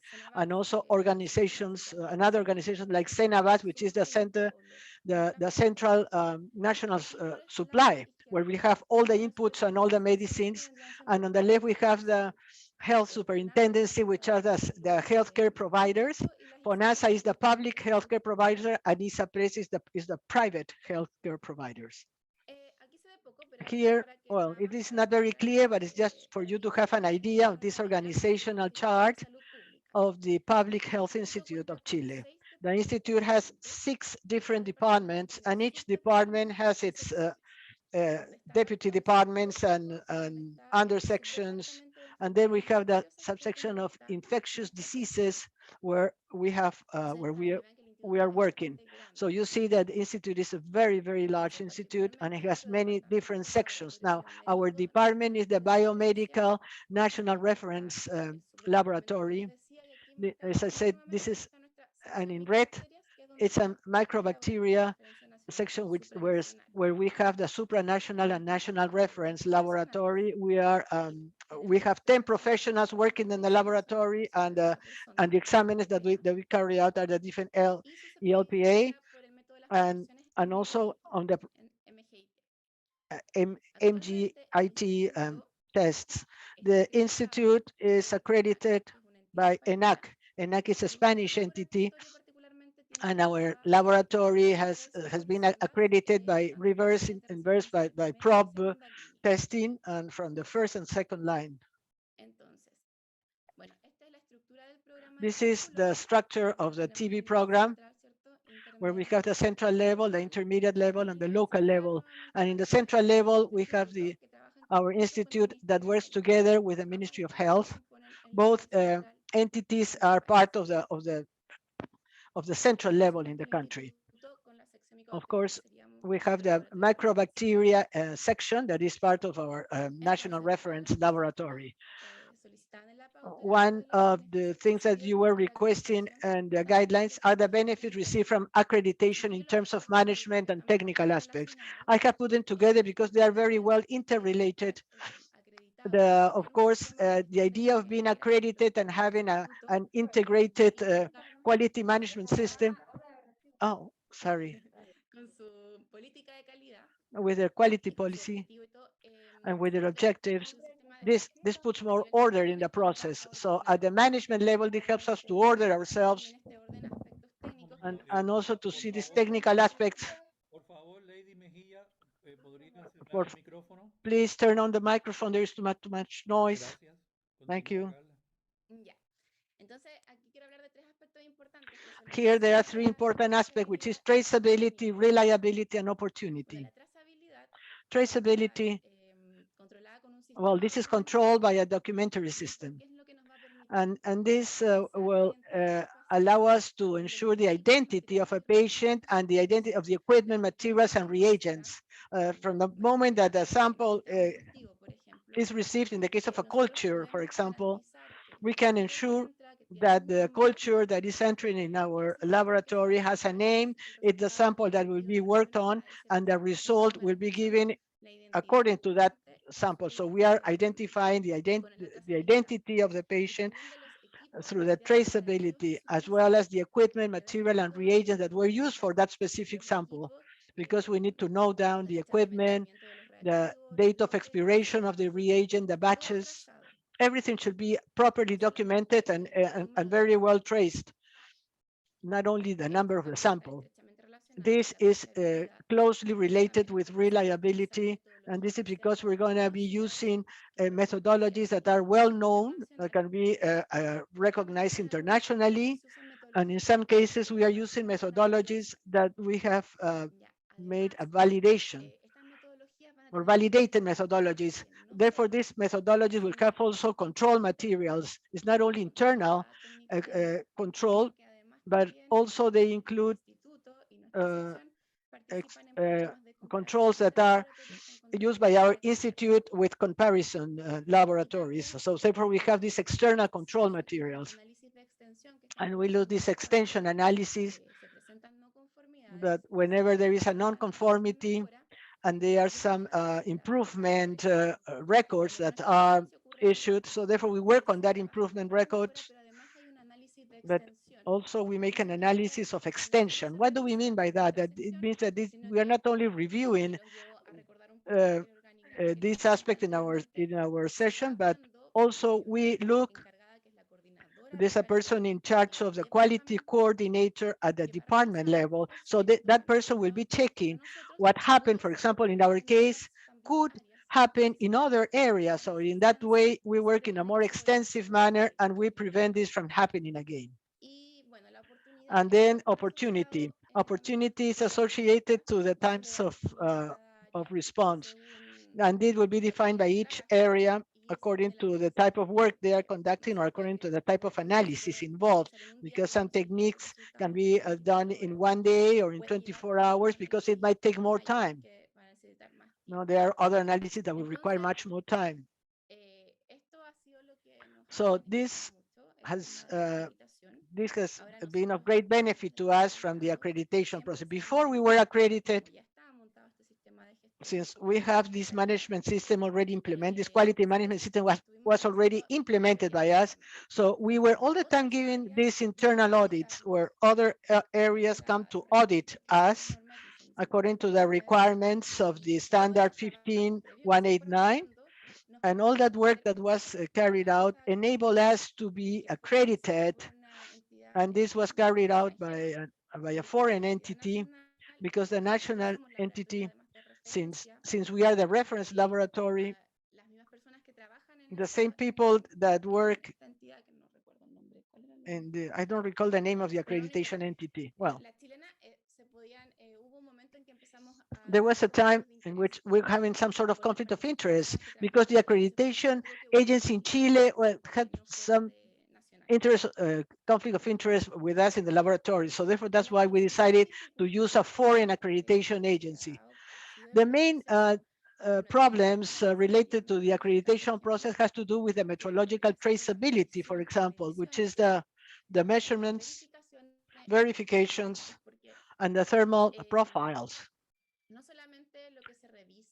Because what is being checked is not only how a test is conducted, but also, as I said, this test or this exam is associated to the equipment, and therefore we need to work with reliable equipment. If we are working with micro pipettes, we must be very sure that they are loading the exact volume that is being marked there. So that should be properly calibrated and verified. For example, in the incubation chambers, they need to have specific stability and it should be homogeneous. So therefore, all those measurements are carried out right now by us at the institute level. And at a given time, this was outsourced internationally, because sometimes the standard was asking for verifications, and therefore it was very costly to us. So when we started the accreditation process with the ISO 15189, and we started working more on the metrological traceability, and this allowed us to save resources, and these resources were then used to purchase high complexity equipment.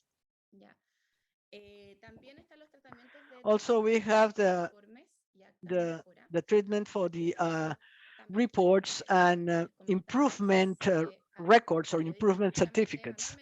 So annually, we are carrying out internal audits, and this treatment helps us to improve ourselves, and it helps us how to improve gradually So the system was much more in order and was adapted much more to the standard requirements. As I mentioned, those records, since we have this quality coordinator, is a third party that is looking at it. So therefore, we look at the non-conformity, and then it's a third viewer, that will give us a more objective opinion and can propose and can decide whether the proposed recommendations that we are giving for improvement are correct or not. So therefore, we are doing a cost analysis that it's correct. Concerning the perception of users regarding accreditation, well, we received the congratulations by the users. It gives a good name. But we, as a national reference laboratory, our users do not have many options. So in this case, to be accredited does not mean a greater impact, for example, in trying to get more clients. So it's therefore to be at a level, and also because our users are also accredited as a minimum accreditation requirements according to the Ministry of Health. So therefore, it was a good idea that the entity that is monitoring them was not accredited. So therefore, in the webpage of the institution right now, we have those that have been accredited by ENAC. In that link, you can see all the services provided, all the exams provided at the institution that are accredited by ENAC. And then you're going to see our accreditation, which is the LPA service for the first and second line. So we are as part of this quality management system in the institute, and it's a very large system that is here, not only inside our laboratory. And that's all. Gracias, Carla. Bueno, realmente como tú has presentado este proceso de acreditación, bueno, aunque tú As you estás have como said, Carla, thank you, since you are responsible for the quality lab, it involves the whole lab. I would like to ask you a question. What are the tests that you have proposed now to accredit? And do you consider that once having accredited the previous tests, this will facilitate or will speed up the next steps for the new tests? Yes, well, what we want now is to accredit the sensitivity test, liquid medium, first and second line, because we do not have that. And we would also like to accredit identification by LPA.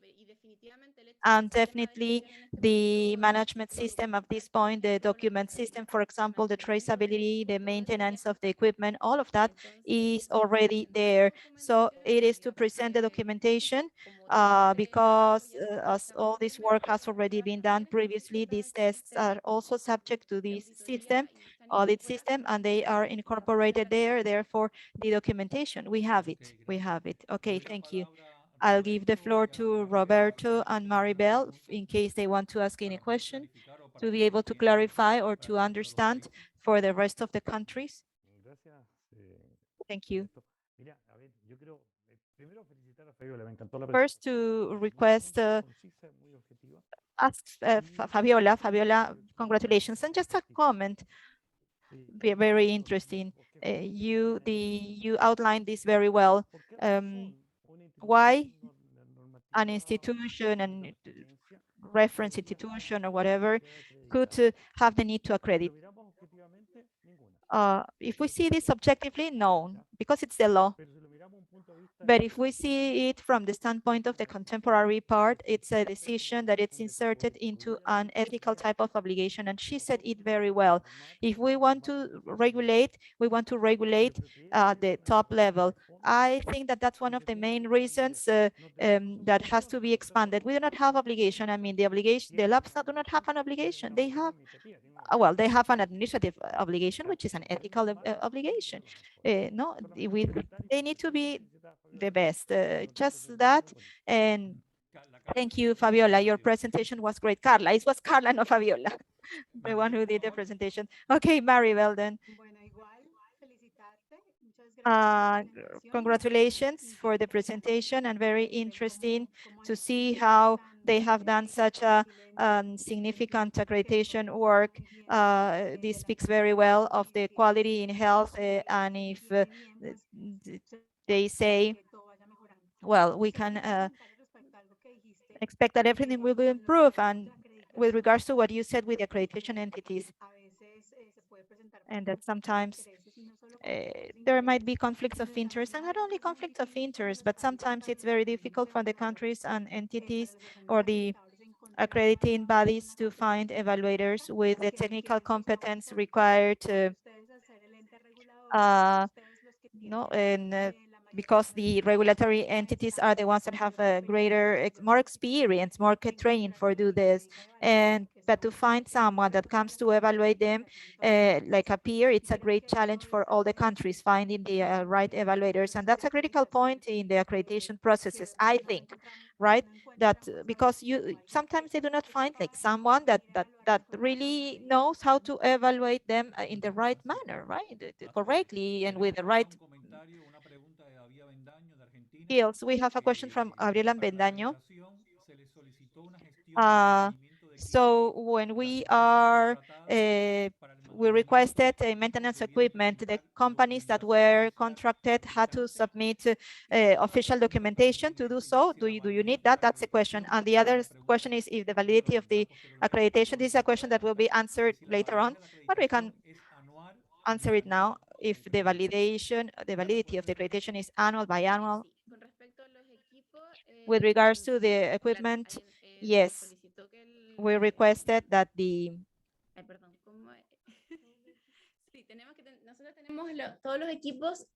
all the equipment are usually part of a maintenance plan, right? So,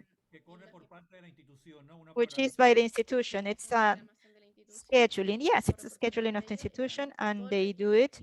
All the critical teams then, which are part of a methodology, are part of this plan. We review this annually, and well, the vendors have to present. I mean, they request documentation to us, not to them, and not to that's the accrediting body. I mean, and not only the teams in charge of the maintenance, but for example,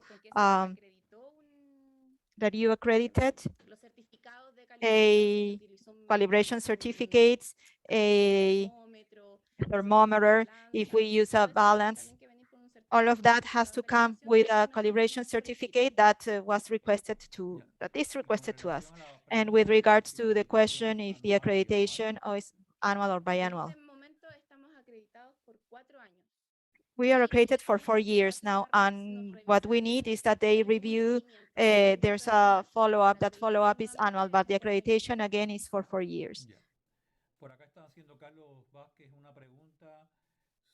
Carlos Vasquez was asking a question if the lab in Chile, if the accreditation you want to do with the identification with LIPA, that's for the genotype kit, right? Yes, the answer is yes, because we know that. Janelli asked if you that are the person in charge of quality you have exclusive dedication in the team for that, or do you have other activities as well? Just quality or other activities? Yes, I have exclusiva como encarga de calidad, no participo en exclusive for quality. I do not participate in technical activities for the moment being, at least. Well, it's time, it's our time. We have tried to adjust or stick to the time actually that was given to us all the time since the morning, since very early in the morning. So such as to close today's session, I think it's been mass participation, more than 120 participants, and we know that there are some that are connected with the same computer. There are more than 100, and well, I know that it's more than 120. It's a challenge in a network, in a workshop with all these people, all the interventions, the mics open, everything that might happen. Thank you to all our presenters for the presentations. We will start tomorrow at 9 a.m. sharp. Peru's time. Please bear that in mind, that it's Peru's time. We have already sent the presentations that have been given today to all the participants that have been registered, both in Spanish and in English, depending on your language. And well, we just need to say goodbye, and please, the facilitators, the technical team, and the translators, we can stay for a minute to coordinate tomorrow's session. Thank you, everybody. See you tomorrow. Adiós a todos. Hasta mañana. Gracias y buena tarde a todos. Hasta mañana.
Lourdes, para mañana podemos